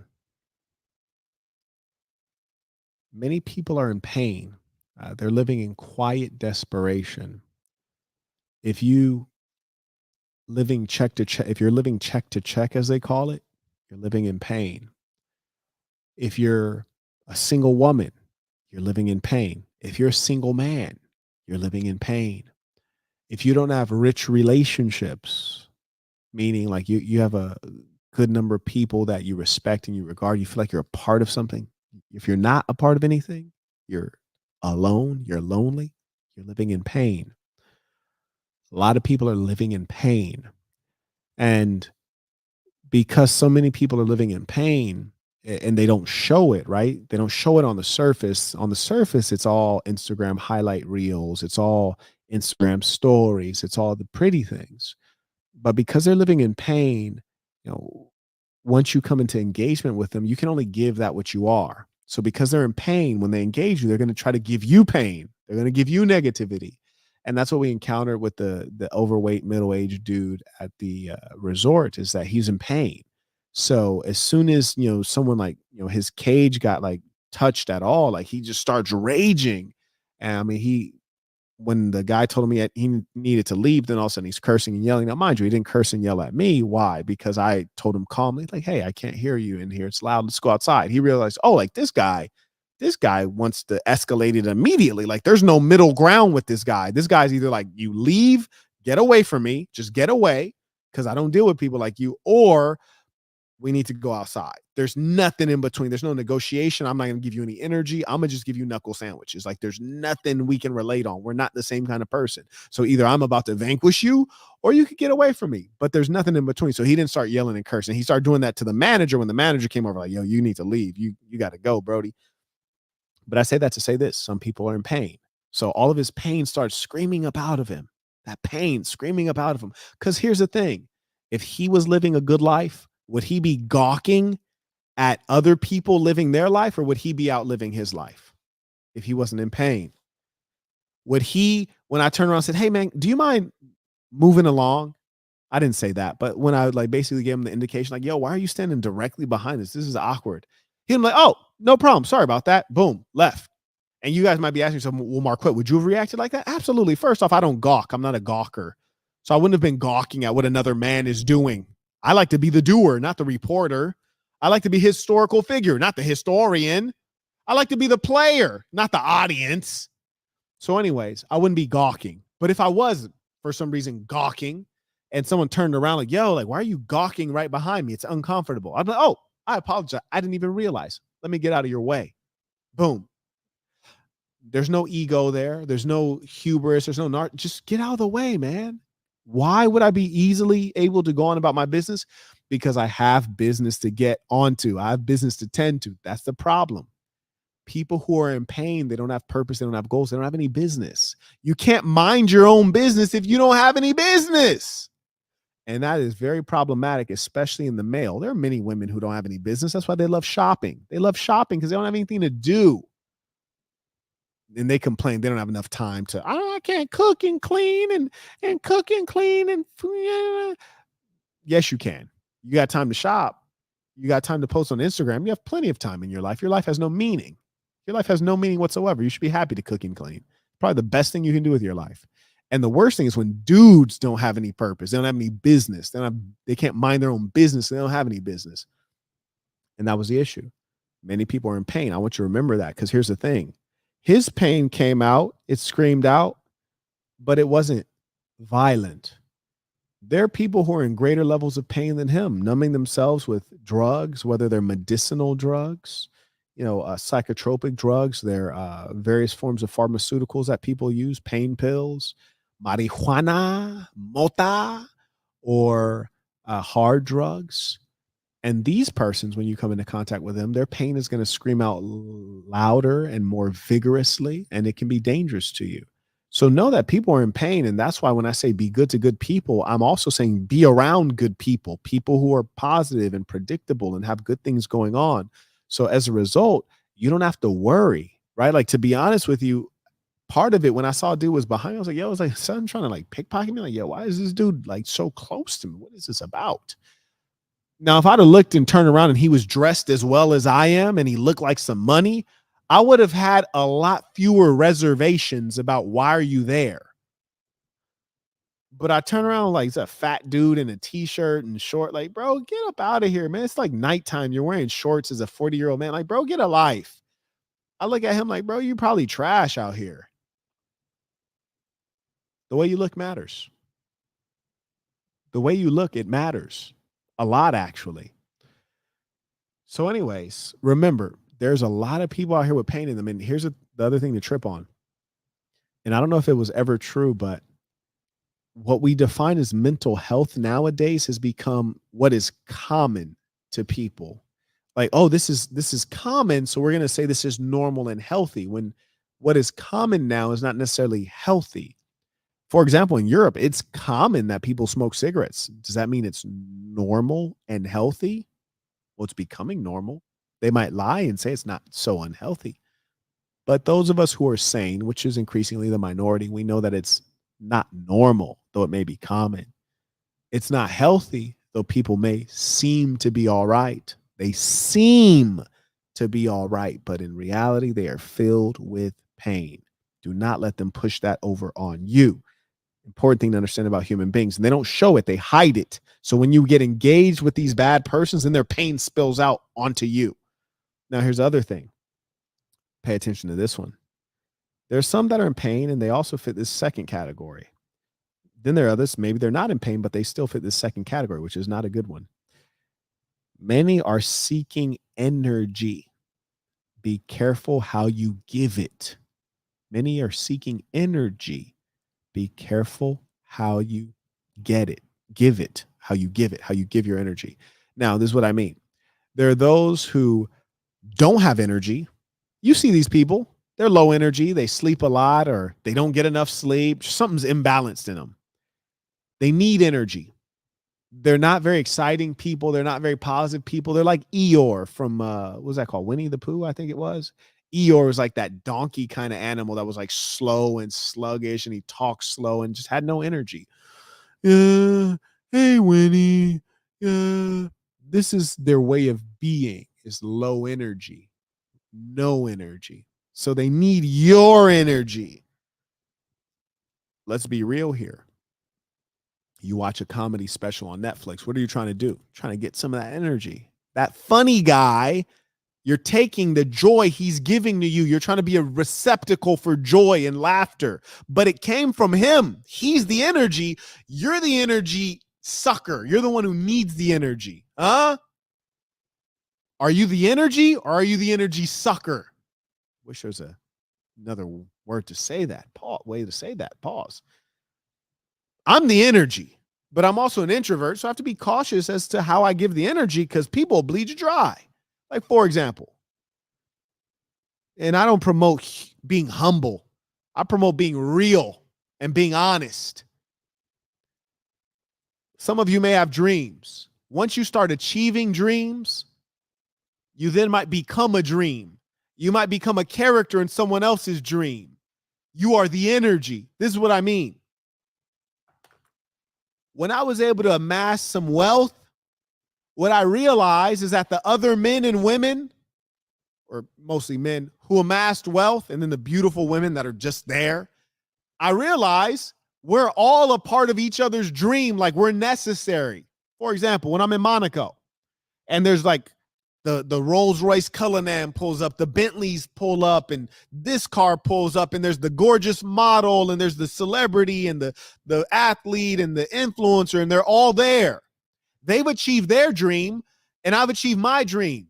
But the thing that we all need to be conscious of is that if I didn't achieve my dream, their dream wouldn't work out very well. Like, we all had to achieve our dreams, and now we're a part of each other's dream. This is what I mean. I'm in Monaco. It's very expensive. There's beautiful people, beautiful men and women, luxury cars, fancy restaurants, French, European architecture. They don't like to be called French, but you get the point. All of those things are there. Like, I need Floyd Mayweather to be there to make it a cooler place. Like, when I was in Positano, Italy, I need Kevin Hart to be staying at the villa next to me to make it a big experience. Meaning that I need Kevin Hart to have become a big, successful, famous comedian. And I can say, oh, I'm next to Kevin Hart. Like, he made my experience better by him achieving his dream. And when you're out in Monaco and you're on that main square and you're looking at all the beautiful people and the stylish people, someone's looking at me like, damn, that suit is crazy. Like, that's James Bond. Like, I ain't seen a suit that fly since Robert De Niro in Casino. Like, I'm a part of the scenery that makes this a cool place. When I'm in Las Vegas, People are like, yo, that suit is crazy. The staff is like, you always come so dressed up. Like, I'm the reason Las Vegas luxury looks like that. People like me. I am what makes the scene, dummy. I am the dream. I'm a part of people's dream. I'm the energy. When I come there, I'm creating the energy.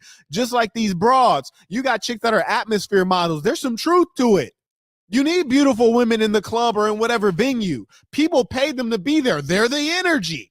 If they're not there, the vibe ain't as good. The vibe ain't right. Me, I like to, you know what I'm saying? Like, point is this. Some people are the energy. Some people suck the energy. When you go to Vegas, you want to see a guy looking player like me. That makes it Vegas. That makes it like special. If you go and everybody's dressed regular, then it's like, yo, this is not a vibe. And the beautiful women there, whether they're paid to be there or they're atmosphere models, they want a guy like me. There's some guys they want because the guy's going to pay. Then there's other guys they want because he talk crazy. He talk reckless. Like he got a mouthpiece. Like, I'm that guy. I'm the energy there. Now, I say that to say this, and I'm sure you guys bring your various forms of energy to different situations.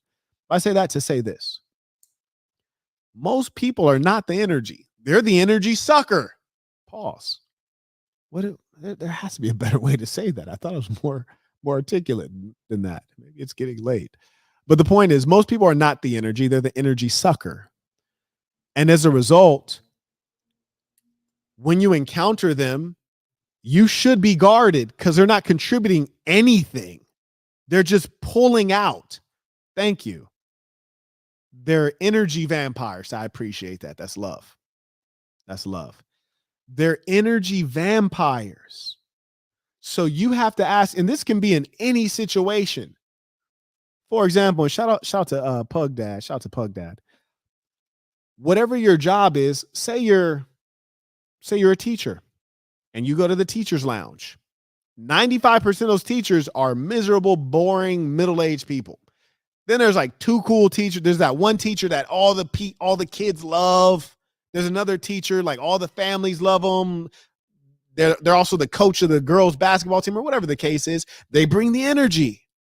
There's that one mom, she runs the PTA. She brings the energy. Everyone else just shows up. So I say that to say this. Most people are energy suckers, or excuse me, vampire energies. Or excuse me, energy vampires. There we go. Yo, this is the worst you guys have seen me. Most people are energy vampires. Your goal should be to not be an energy vampire. And if you are the energy, your goal is to protect your energy and only share it in reciprocal situations. And what I mean in reciprocal situations, which is to say, you give out energy, but you also receive it back because that person has something to contribute.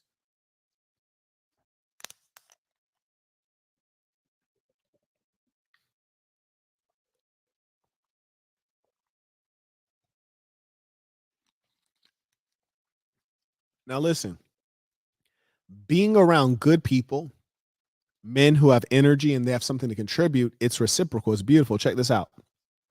And somebody dropped my IG if it hasn't been dropped, because you can get a lot of energy from there. You dig? Boss talk, boss living. Shout out to D Haven, because there's this one trick on the, I don't know if you can call it a trick, but a technique on the speed bag that I did not know. And the only reason I know that speed bag is because when Haven and everybody came to Assassin headquarters to work out, he gets on the speed bag and he starts doing this technique I'd never seen before. And I was like, oh, okay, bro. Okay, that's what's up. So then a couple people tried it. They're doing pretty good with it. Then I tried it. I didn't do very well with it. But I got a speed bag at Assassin HQ. I come here, to work in the office every day. So, I just kept at it. Boom, mastered it. And every time I look at myself doing that technique, I'm proud, but mostly proud of learning something new and doing something new, especially in something that is old enough to me, like boxing. I've been boxing long enough. So it's kind of an old thing, but I learned a new trick in this old thing. So that was really cool. And every time I look at that, I always think to Haven. He put me on that. Shout out to Haven. I would not know that if I didn't know him. I would not know that if I didn't know him. Many of you within the Assassin, there's people you have great relationships with. You wouldn't know them if you didn't know me. Many of you have done business with people within the Assassin. You wouldn't have done that if you didn't know me. You got to be the person who brings the energy. Be the man who brings the value. And you're in the best conditions when it's reciprocal, meaning that you can give something and they can also give something back. Like Haven, like he taught me that, and that's going to be with me for the rest of my life.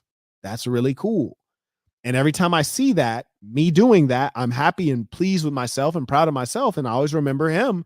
And there's a beautiful bright spot in my heart for him for giving me that, teaching me that. Now, do your friends and family, the people you spend time with and give time to, do they give you things back? Hmm? Think about how much wealthier your life would be. I'm not talking in terms of dollars. I'm saying globally. How much more full your life would be with good things if you only were around people who have energy to give. Do you know how many people DM me asking for something? It's astounding. My assistant like summarizes this stuff, and I tell her to speak categorically, meaning like don't tell me every little thing people DM'd on IG. Tell me categorically. Oh, hey, 9 people asked if they could run your social media. 5 people asked if you want to promote your Twitter. 6 people said like so. She talks categorically.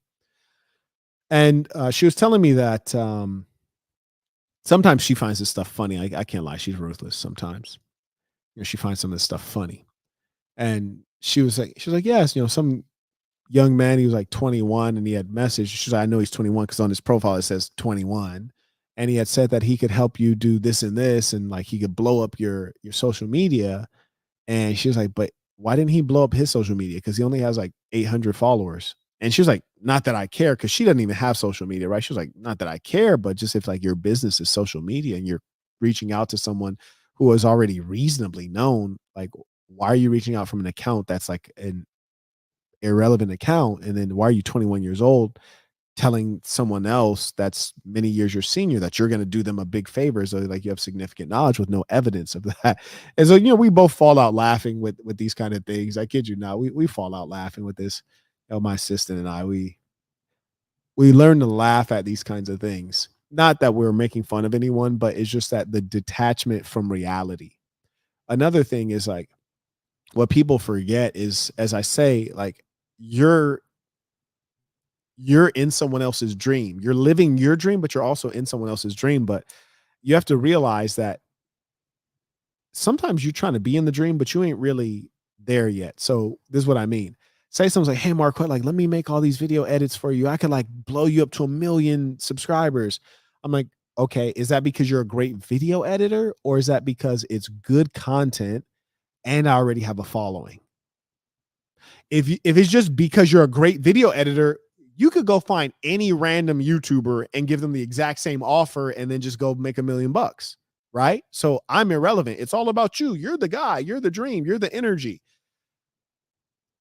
So if it's just all due to your talent and your marketing skills, which is what you're trying to sell me on, you don't need me. If your marketing skills are that phenomenal, you could blow yourself up just editing video and pushing it out. You blow yourself up. You could blow your mom up. You blow up your little brother. You could find many of the irrelevant YouTubers who make hit pieces because that's the only way they can get views is mentioning someone else. You could find one of those guys who's desperate to blow up and you could blow them up. But you're lying to yourself and you're lying to me. You're lying to me because you're coming here and acting like you're offering a lot of value when really you're not offering a lot of value. I have hilarious clips. I don't want to say humbly, but not arrogantly. I have hilarious clip. I know this shit's funny because sometimes I'm watching it, looking at my damn self like, yo, this nigga's wild.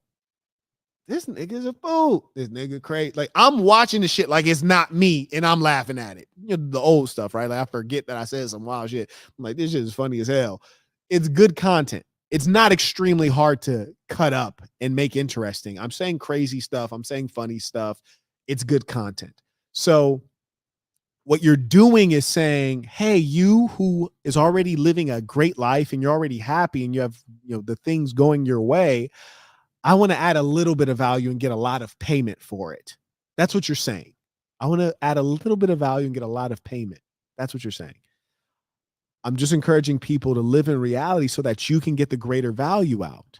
and know what your true value is, what your true energy is, and what your true offer is. Remember, I often talk about, do you have a request or do you have an offer? Most people think they have an offer, but they really have a request. So if you come to me and you say, hey, I want to cut up these clips and I can blow you up, it's like, dude,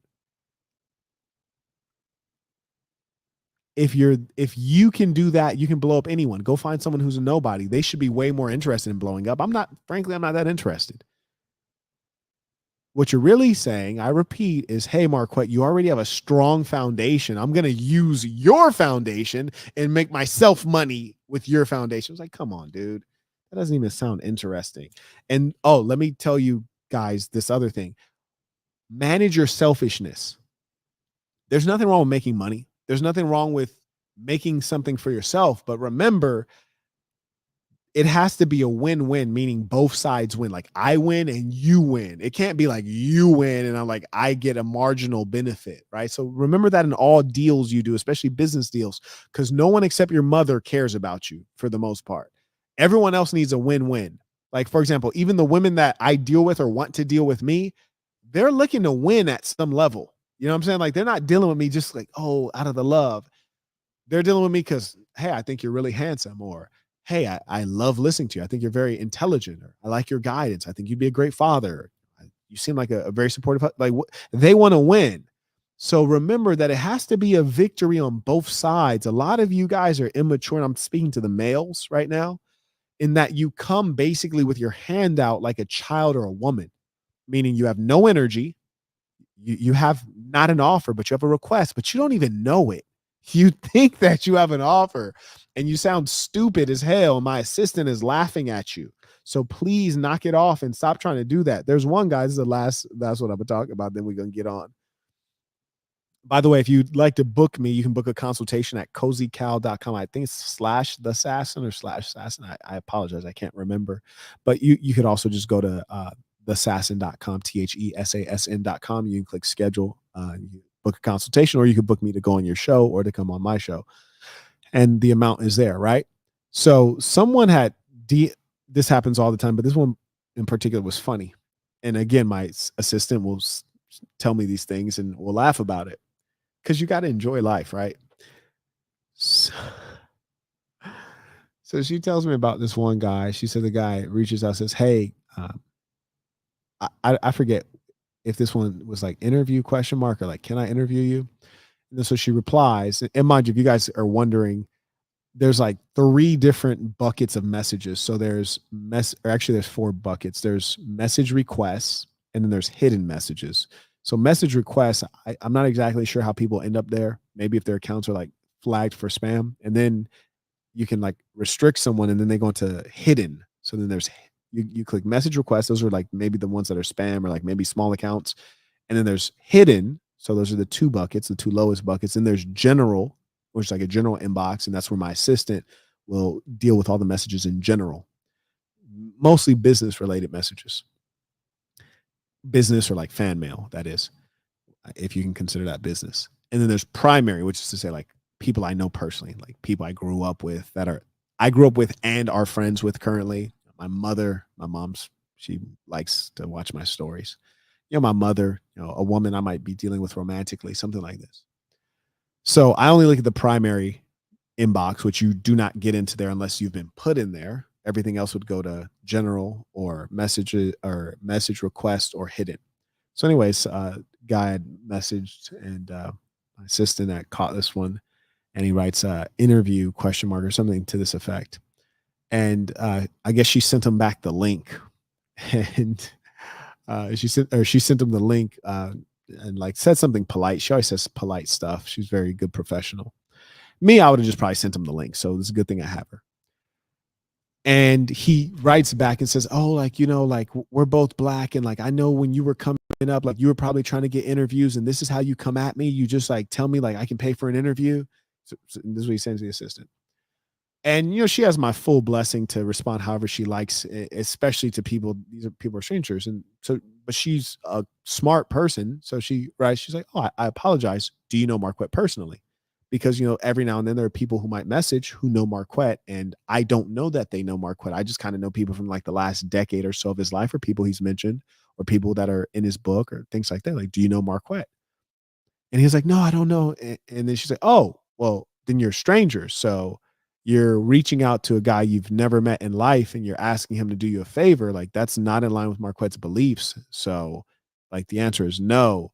And like, you probably shouldn't even click that link and pay for it because Marquette probably still doesn't want to talk to you, like, based on this interaction, which is a fact. I will refund him if he would have paid for an interview at that point. I would refund him. But it's crazy because he got mad at the idea of a stranger not wanting to do him a favor, which I couldn't do every interview of people who are strangers who reach out and say, hey, can I interview you? It's impossible. But here's the thing. He lied. And this is something that low energy males often have this lie. He said, when you were coming up, you probably reached out to people to do interviews. That couldn't be farther from the truth. You guys have seen my come up. It's from a social media perspective, right? Like, I've been good before this. But from a social media perspective, I don't have interviews. Like, my early videos, none of them are interviews. I don't even really do any interviews now. More importantly, my early interviews, or actually my early videos, not one of those videos was like, hey, so and so exposed. No, not one of them. It was all game. It was all giving you straight ism. It was all giving you book reviews, knowledge breakdowns, logic. Any following I ever got, the foundation was because it came because I had knowledge to give, to share. I had energy. Whereas this kid was basically like, I don't have any energy. I don't have any knowledge to share. I want to come up off of you and your name. So give me an interview. And I was like, that's not how I came up. I didn't come up on interviews. I didn't come up on roasting people. I didn't come up on exposing people. I came up on information. And that's why I'm still here. Information that no one else can give. Like right now, this lecture that I'm giving, it's not based on current events. It's not based on like what's going on in the news. It's not based on exposing someone. This is pure ism on how to live life, the good life. Huh? The problem is that every fool wants to become a podcaster because they think it's an easy dollar. They think it's easy. And you know what? In some cases, it is easy. Some people, all they do is reaction videos. Shit looks easy to me. But not everyone will be a podcaster. Not everyone should be a podcaster. It really should be a capped profession. But every dimwit wants to become a podcaster. I mean, there's one guy who just recently tagged me in a video, and I watched 5 minutes of it because I find the guy to be funny, like not in the sense of humorous, but in the sense of despicable. He's despicably funny. So I laugh at him. And I don't even want him to know I laugh at him because he probably just gonna keep on just persisting in this. But I'll watch 5 minutes of his stuff because it's just funny. Because it's hard for me to comprehend like what kind of a weirdo and a loser you have to be to make videos about people who don't care about you and will never respond to you. So I find it funny. And I'll watch it because he's such an awkward person. I could tell like he was just like not a guy who did well in school, like on a social level. So I was watching it, and he brought me up. He brought up some other content creators and some celebrities, and like all negatively. And I was just like, man, this is sad that like this is like the YouTube hustle, which is like try to drag people down or expose people, and that's how people want to come up. But it goes back to what I was telling you, which is some people have energy, they are the energy, and then the other people, they're the energy vampire. So they want to suck the energy from from other people. And that's the world we deal with, and the internet is just one form of representation of that, but it does occur in real life as well. So know that most people are watchers, observers of life, huh? Just standing off on the sidelines. That's what the average person is. What I would encourage you to do is when you find yourself in that watcher position, wake yourself up. Wake yourself up. Whoa, whoa. What am I doing? Like instead of watching LeBron James play basketball, what am I, LeBron James, at? Ah. Instead of standing here like, watching Instagram, watching this person eat like a 5-star at a great restaurant, what am I going to eat today?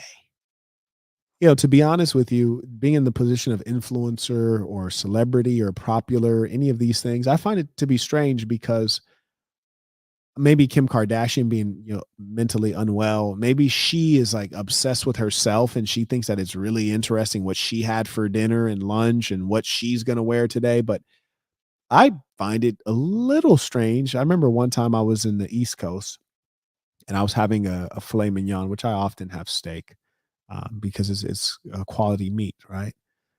And so, you want to get your lean proteins in. So, anyways, I was having a filet mignon. My assistant did her little, Instagram story of my food because I'm in the social media business, not because I think you care about what I eat or you should care or it's interesting. I don't think any of the above. I think it's uninteresting. I don't think you really should care. And if you really are interested on a health level, thesassin.com, become a member. I have my whole diet of the home cooked meals that my assistant makes for me. Anyways, someone replied to the story. And again, my assistant and I, we cracked up laughing about this.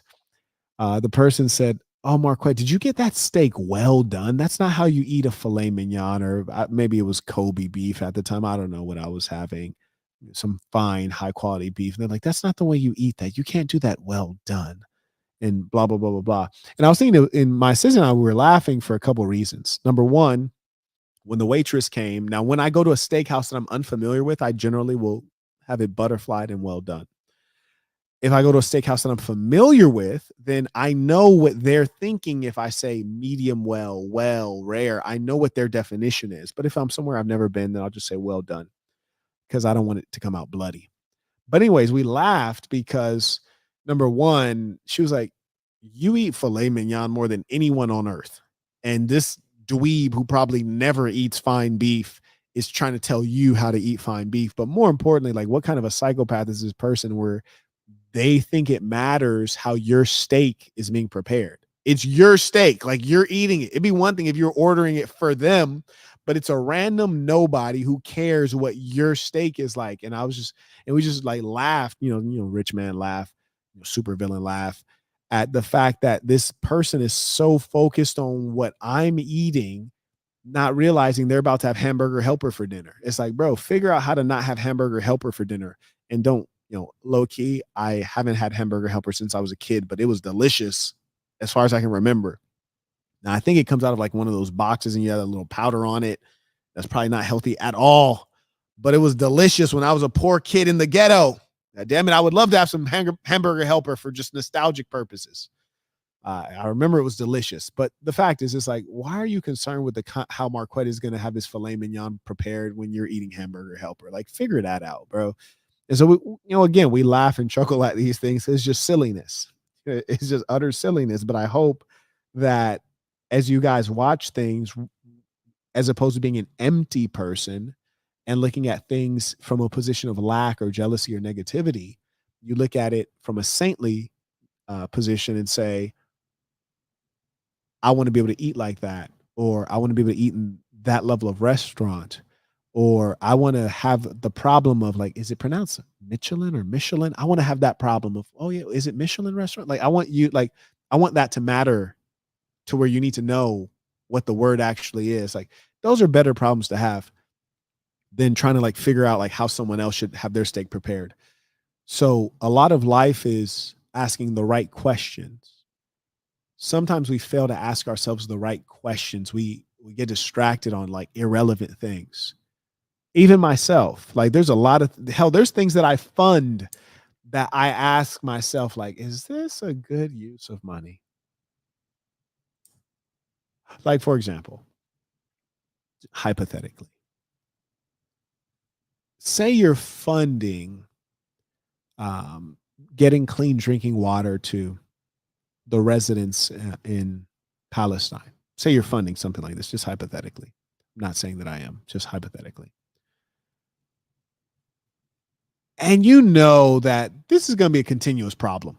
So it's like, should I even be funding this? This is probably not going to, over time, this is going to be a continuous problem, or these people are going to get wiped out because the world is not reacting quickly enough.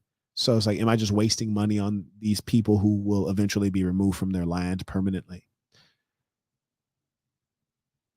Those are more interesting questions.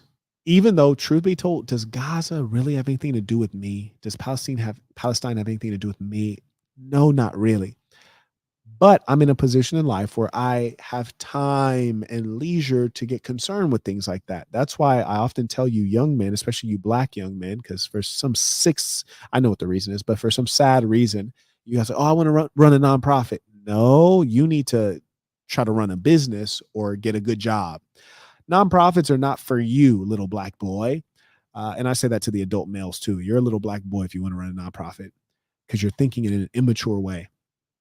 Nonprofits are for like the wealthy wife or the wife of a wealthy man, right?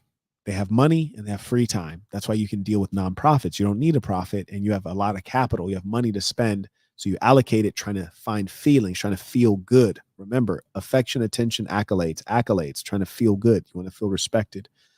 So they go and do good things so that people can pat them on the head and say, oh, you're a good woman. You're a good person. You're a saint. But you, little black boy, you don't have enough money to be a part of the leisure class. The leisure class, you get to allocate your time and energy to things that are leisurely, irrelevant, just for fun. You, my dear boy, are trying to find survival. You're trying to survive. This is not just true of young black boys. It's true of all young people, all young men. When I say young men, I'm saying like 30 and below. You're trying to survive. You're trying to thrive. The reason I use young black men is an example because a lot of them talk about nonprofits. I think it's because they are kind of raised in a welfare kind of situation. Not necessarily in the literal sense in all cases, but you get what I mean. Anyways, Carter writes, if you aren't up for the news segment, we understand most of the members remain goal focused and prepared for what's going on. Thank you for your philanthropic efforts. One of my life goals is to contribute like you do to things that matter and those who are forgotten. And remember, all of you, most of the things I contribute to are the people that are within arm's reach. That's a fact. The people that are within arm's reach, you guys, that's most of what I try to contribute to. So there are some things that, are a bit more dire and a bit farther away from me physically and in other ways that I do contribute to, but I want to hyper focus everyone on contributing to those things that are closest to you. You're the good people around you. Let's say that the good people around you, and investing in things that will pay you, things that will give you more joy. Like I'm investing in Sasson HQ, and I know a number of you guys want to invest in Sasson HQ. You want to get on that land. You want to maybe pop yourself up a house. That's a good thing to invest your money in. That's smart. If we put up a boxing ring, everyone's going to be able to use it. That's something to invest in. That's something that helps us. Those are the ways that you should be thinking. Being just a general do-gooder, this is a bad idea. I talk about this in the black box. Carter writes, Kevin Hart needs the big homie to be there so he can feel like he made it and he can say he stays where the ballers stay. Peace of saints. Exactly. Just as much as I'm a part of his dream, he's a part of it. Just as much as he's a part of my dream being achieved, I'm a part of his dream being achieved. Because, like, for example, last time I saw Kevin Hart perform in Las Vegas, there's the reason a comedian is big is because A, he has a lot of people attending, but also B, he has a very high ticket price he can sell for premium seats, right? It's one thing to fill the house, but it's another thing to fill the house, and then the tickets are very expensive, especially the ones up front. So, when Kevin Hart was there, I was there. I think I was like 2 rows behind David Goggins.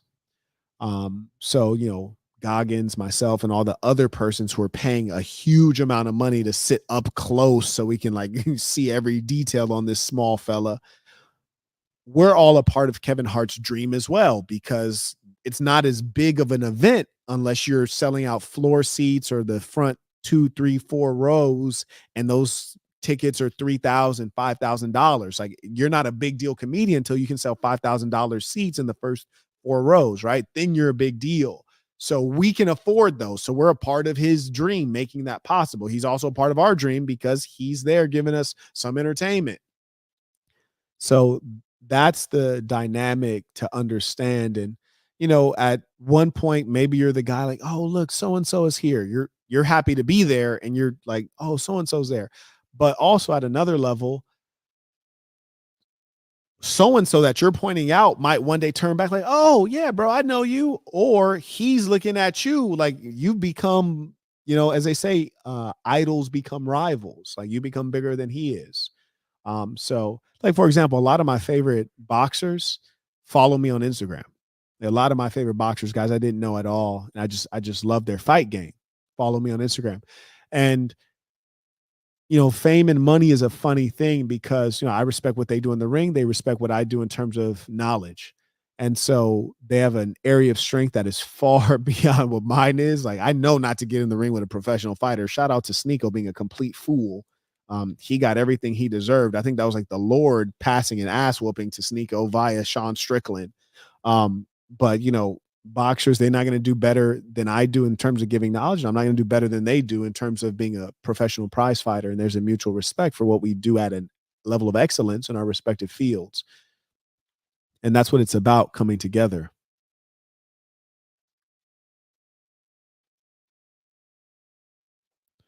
Bro said filet mignon at the grocery store for under $20. To be honest with you, I almost never go to the grocery store except maybe when I'm in foreign countries. I think maybe the last time I can remember being in a grocery store was in I think I made a video about it. I do videos when I go in the grocery store because I never really go. It's like an event for me.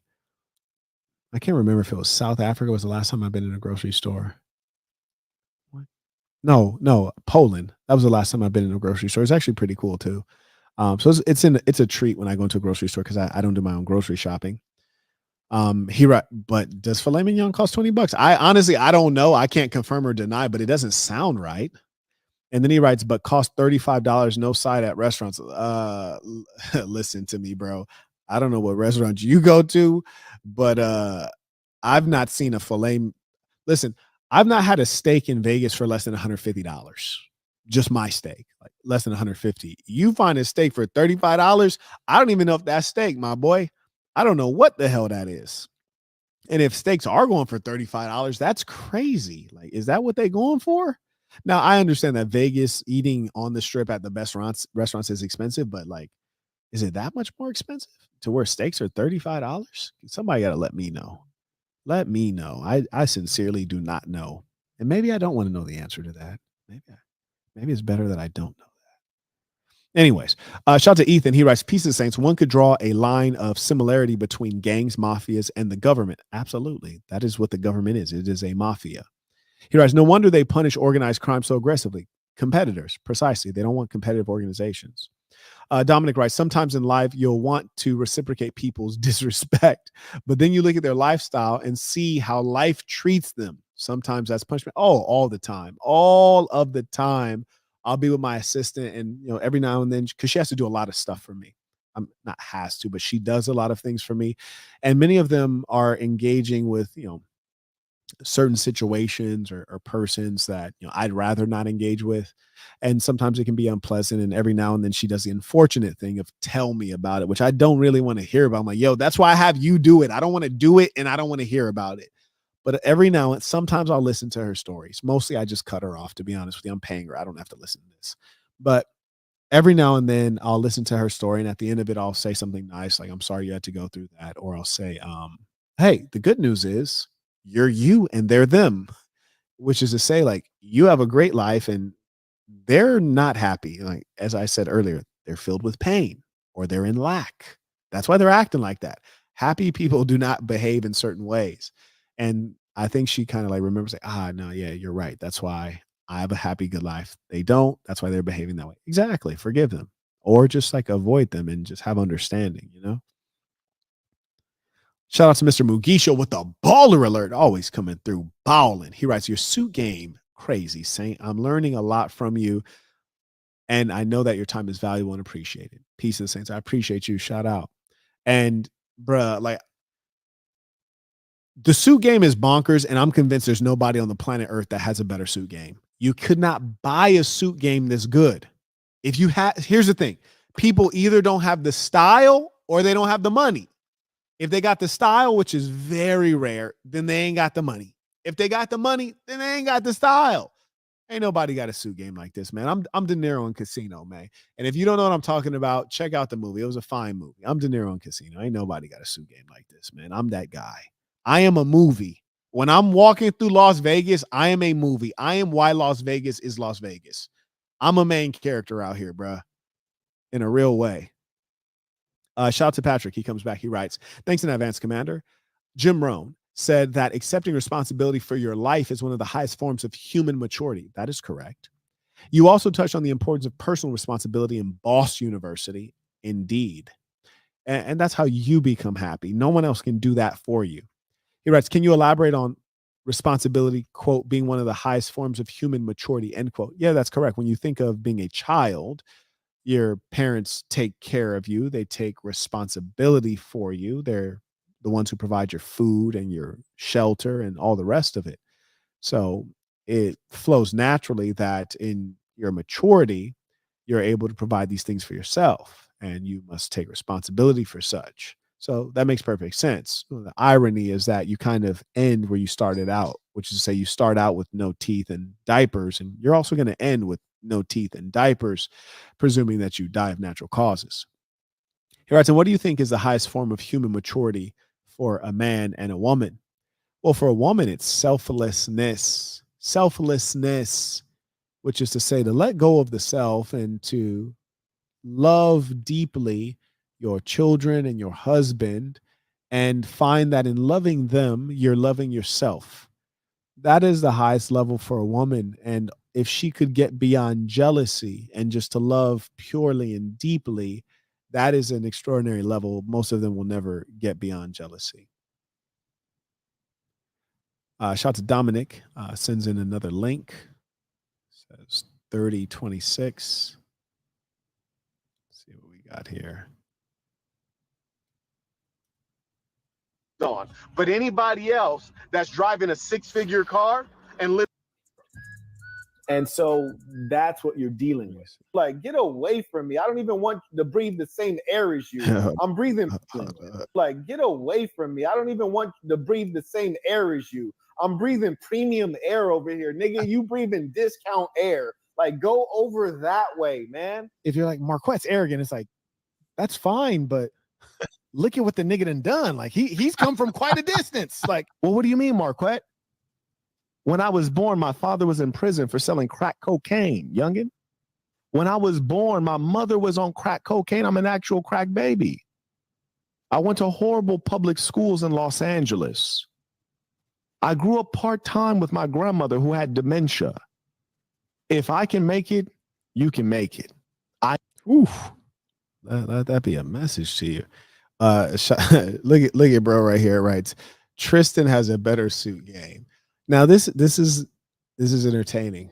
Now, truth be told, I don't know if Tristan has a YouTube channel or what have you, so I've not watched like his channel. I'm not subscribed to his channel if he has one, so I've not seen the breadth of maybe what he has.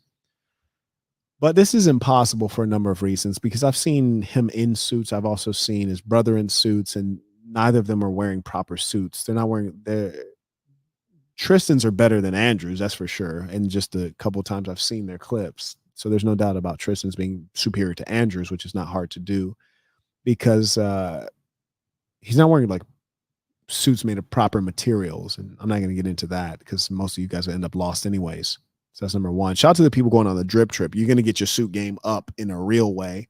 But secondly, with regards to Tristan, his suits may be tailored, probably. They may be handmade, maybe, but there's no flair there. My suits, they need to go into museums. Like when my time is up, my suits need to be in museums. They're stunner pieces. His suits are good looking suits, but that's it. Like you have no taste. You have no taste. You're a simple person. Like you're one of the people who say things like Kevin Samuels had a suit game. Like he shops off the rack. He like gets his suits at like Men's Warehouse or Macy's or something like this. He shopped off the rack. I mean, it's beneath me. I haven't been doing that since I was like 24, like buying suits off the rack. Like, please stop. So it's like, if you're talking to someone who's like a Walmart person, they have Walmart taste. You can't, it's not reliable. It's not a good measure. Like, for example, respectfully, love my mother to death, but when my mother comes into Vegas, I took her to one of the best steakhouses in the area. I remember this years ago. She wanted a porterhouse steak. This is not the finest cut of beef you can get, right? And there's so many options. You can get was it A5, yeah, Kobe beef and Wagyu or Wagyu. I'm not Japanese, but you got all these options. And tabs on me. Get what you want. She wants porterhouse. That's what she wants, which is to say that some people have plebeian tastes. And when people have plebeian taste, they say things like this. But here's a more important thing. Here's a more important thing. Exactly. I say that exactly. Baby know what's up. Brody is a jokester. I'm trying to find his comments so I can put it back on. Where did that comment go? Damn, where is it at? Where is that little guy's comment? Because this is funny. Oh, there we go. Here it is. So here's the other thing. Imagine. All right, so you're on the Saint in the Center stream. And there's nothing wrong with having your personal opinion. But your social skills are so poor that you're like, just to feel relevant, I'm going to step out and say something that either is negative or it can be perceived as negative or it can be perceived as a hater move. But I'm going to say it because, true to what Marquett said, human beings are seeking affection, attention, accolades. Why did you step out to say that except to get attention? So here's some attention. You're welcome, son. When really, if you maybe a little higher order intelligence or higher order emotional intelligence, you could say something that was clever or say something that was interesting or add value. There's so many other ways to get attention. Like we all want attention sometimes or at some level, but there's better ways to use your time here on earth. Now, here's another thing that's funny about this. And one, if Tristan actually has a better suit game to me, shout out to Tristan. Like, listen to me. Real talk. If Tristan has a better suit game than Marquett Burton, shout out to him because he's a bad mother. Boy, I'm telling you, he's a bad mother if he got a better suit game than me. But like, for example, like, can somebody like tell me like, is he wearing like regular collars on his shirts? Like, is he like wearing like basic shit or like, is he got some real player shit going on to where you listen? I was on an elevator at the Wynn a week and a half ago and the guy said, "Hey, what kind of suit is that?" And I could only say it's a Marquett suit because you will not find anyone that has a crew neck collar suit that's double breasted like this. Like I invented this look. It's a Marquett suit. Can someone tell me like anyone you know of that has a suit that you can't see anywhere in terms of the shape and design of it? No, please stop it. But here's a funnier thing with this guy. Imagine, let's say Tristan does have a better suit game than Marquett Burton, which is it's impossible. It's impossible. But let's say it's true. Imagine that's like being a fan sitting in the stands, right? And you got Kobe on the court and Jordan on the court, and you're in the stands, and then Kobe says, "I'm the best," and then you're like, "Nah, Jordan's the best." So Jordan's on the court, Kobe's on the court. Now, here's the thing. You could be right. Jordan could be better than Kobe. Kobe could also be right. He's the best. But here's the important thing. Your ass ain't even in the game, my boy. You ain't even in the game. You're in the stands. You're not even in the game. So while Kobe and Jordan figure out who's the best and they get all the accolades, attention, and affection for being at the high level, you're just still in the stands. So just imagine Kobe says, "Hey, I'm the best," and you're in the stands like, "Jordan's the best." That's what's happening right now. Like I said, I have the best suit game in the world. I'm not talking about in America. I'm talking about in the world, in the history of ever. I have the best suit game, including fictional characters like Robert De Niro in Casino, including the fictional character of Sam Rothstein. I have the best suit game ever. And they designed him. There was a specific wardrobe person that was their job was to make his drip the craziest drip on earth. I have the best suit game of all living persons, present and past, including royalty, and of fictional characters in movies. Now, here's the thing. While you're trying to figure out, like, oh, Tristan has a better suit game. Let's say he does. Maybe he doesn't, but let's say he does. You're still just in the stands of life. You're in the audience. Like your suit game isn't even like no one knows if you even have suits. No one even knows if you're a man. No one knows anything about you. They don't know if you got a suit game, a shoe game. any game. They don't know if you got video games, like none of it. So just imagine you have been watching me enough to assess my suit game, and you have been watching Tristan enough to assess his suit game. But none of us have been watching you. You've been watching me. You've been watching Tristan. Has Tristan been watching you? No. Have I been watching you? No. That's why you don't get involved in like things that are actually irrelevant. I'm talking my ish, right? About my suit game. I'm enjoying it. I'm serious, but it's also in jest. It's in jest, meaning that like it's in reality, it's irrelevant. Granted, my suit should go in a museum when I pass, but do I really care that much about having the best suit game in the world? No. Like the thing that's most important to me are my charitable contributions, are the women that I take care of, the family that I take care of, the good people I take care of, the young people that I guide, my philosophy, the campus I'm trying to build, the companies I've built, the intellectual property that I have. Those are the things that are really important to me. The suits, that's just like, just player shit. It's player shit. We just like to talk crazy. It's just for fun. So it's like you're getting wrapped into something that I'm teasing about and joking about that's irrelevant to me, but like it's relevant enough to you to say something negative or to detract it. And that just shows the smallness of your thinking. That's the small size of your thinking. And that's not what I encourage. I encourage you guys to think big, live big, dream big, have big goals. Your biggest goal should not be analyzing Marquett Burton and Tristan Tate's suit game. Because just remember, Marquett Burton's never looked at your suit game. Tristan Tate doesn't know anything about your suit game. Marquett Burton scarcely knew that you were alive before you made that comment. That's important. So become relevant in a good way. Right? Exactly. His suits are basic, black and navy. And it's love though. Like this is stuff that players deal with. Like I hope Tristan watches it and he's like, nah, my suit game is crazy. And then he like sends me a video or a DM on IG with his suits, and I send him back some player shit. I might just go catch a bird and go get 5 suits made just to floss on him. Like that's some player shit. That's just fun. Like to us, that's fun.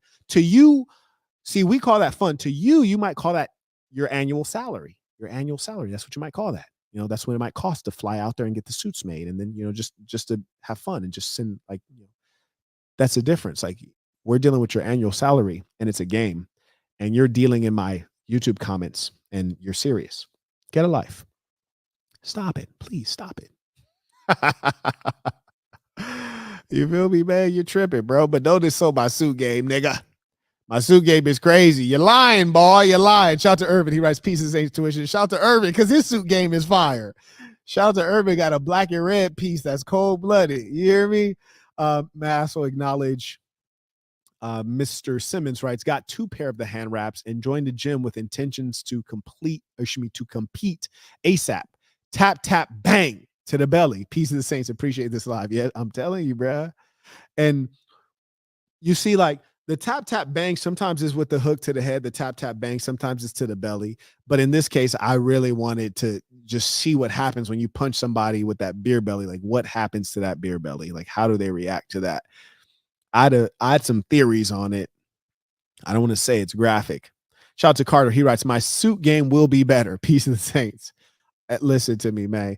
And if you around the Saints nowadays, because we already had the first drip trip, you really got to be serious. And to be honest with you, y'all got to really respect the love I show, because I put people on an equal playing field by taking cats on that drip trip, because there's a lot of Saints out here. They suit game is crazy now. I don't even feel right. Like I damn near want to call them and ask what suit they're going to wear, so then I could like figure out what suit I'm going to wear that's going to get me on the right level. You dig? Because it's really competitive right now among the Saints. The drip is crazy. I don't know if there actually are any spots left for the drip trip. There may be, there may not be. I'm going to go through when I get some time and check to see if we've exceeded it or not. If we have exceeded it, we're just going to refund people. I don't think we have, but if we did, we'll just refund you. But if you have not been on the drip trip, you're going to want to go. The people who've already been there going again, because the drip is crazy. Like attention, affection, accolades, they've gotten all of the above. So that's why they're going again. It's simple human psychology. And yes, a good suit can catch you a bad B in a real way. I'm speaking from experience. I'm speaking from experience. Bro, I have a suit, a tracks, bro. I feel you, man. Shout out to Pavel that he didn't disappeared, but he probably in that same situation. And there's nothing wrong with that. It's just that, like, I encourage you guys to think before you speak and be saintly, which is to say, you can build or you can burn something down. Always think about how you can build with your speech, how you can create. Even myself, and if someone corrects me on the rare instances that I, instead of constructing, I destruct at the wrong time, I accept it gladly. I remember I was in Abu Dhabi. I'm in Abu Dhabi. I think was Zudort there with me. I think Zudort was in Abu Dhabi. I forget. We went so many places. But anyways, I was in Abu Dhabi. I encountered some, yeah, he was there. I encountered some black folks in Abu Dhabi at like a tourist location. And they're friendly, greeted us as there were many of us. Then later on in the mall, I see them again, but they happen to just happen to be passing in front of a fried chicken spot. And I say, should have expected to see you guys here. And one of the guys like, oh, brother, don't stereotype us. Don't stereotype me, brother. And that's valid. It's valid. You don't want to confront people with negative stereotypes. I apologize. So I took that to heart, and I tried to remember that. So, like, I shouldn't highlight negative stereotypes, even in jest. It's just not a positive thing. So there's nothing wrong with being corrected and accepting correction, especially if your tongue is moving to not build. So thinking before you speak is so important. All of us can succumb to being lazy, mentally lethargic. Shout out to Roy, who just became a member at thesassin.com. That's THESASN.com. May I acknowledge shout out to King 8 supporting the work. Oh, came in twice. Okay, let me go backward. He writes, business revenue will make me a millionaire for the first time this year. Congratulations. That's excellent. It's exciting, isn't it? Has a nice ring to it. And I want you to appreciate it. Any of you guys who have become 100,000aire or a millionaire, or whatever the case is, I want you to really appreciate that. Not only to be happy today or the first month that it happens, but to be happy for all time, even if you move out of that status. It's a major accolade. And remember that you have so much more than you need. You have so much more than you need if you would live saintly. If you live in a saintly way, you have so much more than you need. Anyways, he writes, I don't know who is happy for me and who is envying me. How do I strategically handle relationships as I become more wealthy? Well, number one, um, I don't know how people would know how much money you have or are making in your business. When I was in business, there were some people who had some sense, but most people had no clue. I remember the first time I got a major investment, it was in the news, and was that the first time? Maybe it was like one of the first 5 times, but it was in the news, and my mother saw the news. And I remember my mother reached out to me and was basically kind of like confronting me about it, if you will. And I say that to say, average people, like say you get a $500,000 investment into your business, they think you have $500,000 now, not realizing you're running a whole corporation and has employees and payroll and cost of goods. If you get a $500,000, that doesn't mean that drops into your personal bank account. So I think business people might have a better sense of what you have, but still they have no clue unless they're in your business. People from the outside have not the foggiest idea of what is going on. So unless you're like talking about it, I don't think people really know, especially if you're not in the entertainment industry. So meaning you don't necessarily have to be public about what you have, and people are not publicly investigating what you have. So there's that. Then the second piece is with relationships. Generally, you should try to have relationships with your peers, which is say people who are also wealthy. That makes it safer. And the second thing is put people to work, see what they'll give you and what you can give back. And when there's reciprocity, you don't have to worry about being used or being done wrong. But remember, having relationships with other wealthy people who don't need anything from you is ideal. And it'll be relatively easy to verify that they are what they say that they are. Gentleman writes, okay, I think he wrote that twice. And congratulations, really. That's a very beautiful thing. I'm very happy for you. And I do want to, and you probably have heard me allude to these things consistently, is that obviously there's a lot of good things. It's overwhelmingly positive to have money. In fact, you even want to try to keep control over your generosity. I was recently listening to someone who has parents who are not very ambulatory. Father doesn't make it around very well, and they're gonna take a flight. And I was asking myself, I was like, should I just buy this person's parents some first class tickets so that they can sit at the front of the plane and they don't have to, like do all that walking and stuff, just make things easy for them. And then I just like had to like, all right, Marquette, calm down. Like this has nothing to do with you. That's their family's problem. So do keep in control of your generosity. Not necessarily that people will use you. You might use yourself, right? So try to keep that under control. Uh, just because you have money to spend, you want to be strategic about it. Even in your philanthropic contributions, you want to put money into things that are going to give something back. Not necessarily, it doesn't have to be back to you, but like back to the society. And it might sound ruthless, like Marquette, you didn't want to invest in senior citizens having more comfortable seats at the front so that they don't have to walk around because they have like physical issues. Well, a dollar invested in that is not as good as a dollar invested in like something else I could invest in, like on the positive side. And as I say, I have limited time on earth and I'm seeking to maximize and to invest in those who are very close to me and also those who will give more back. So, anyways, but yeah, you get money. People know you have money. They will be coming for it in various ways. Shout out to Ilroot. He writes, for all the haters, there was a situation where I accidentally purchased 2 of the conference 4 footage. I told Marquette this, and I was refunded both of the purchases and still have access to the footage. True story. And I appreciate you. Thank you for sharing that. It's always good to have real stories. He writes, you won't get that customer service anywhere. Peace to the saints. Absolutely. And I am human and we do have a small team. That's important to know. Like you guys have to remember there's 130,000 subscribers on YouTube, 130,000.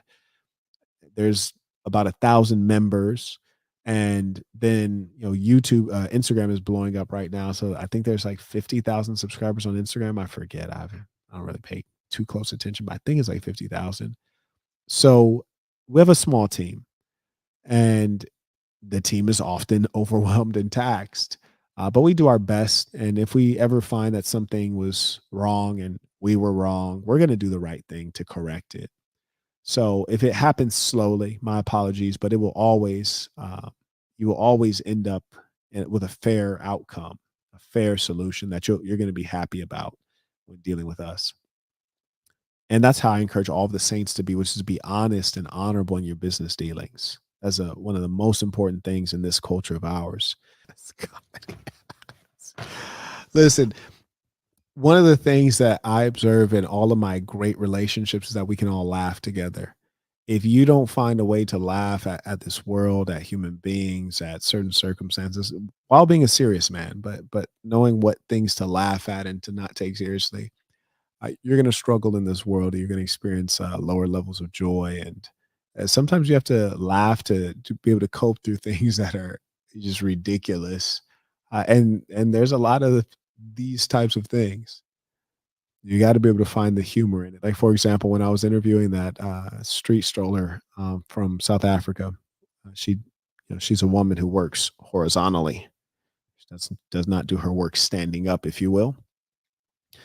Now, there were times I had to laugh during the interview because it was just, sad and disheartening to see someone in this situation, especially in such denial, such huge high levels of denial in this woman.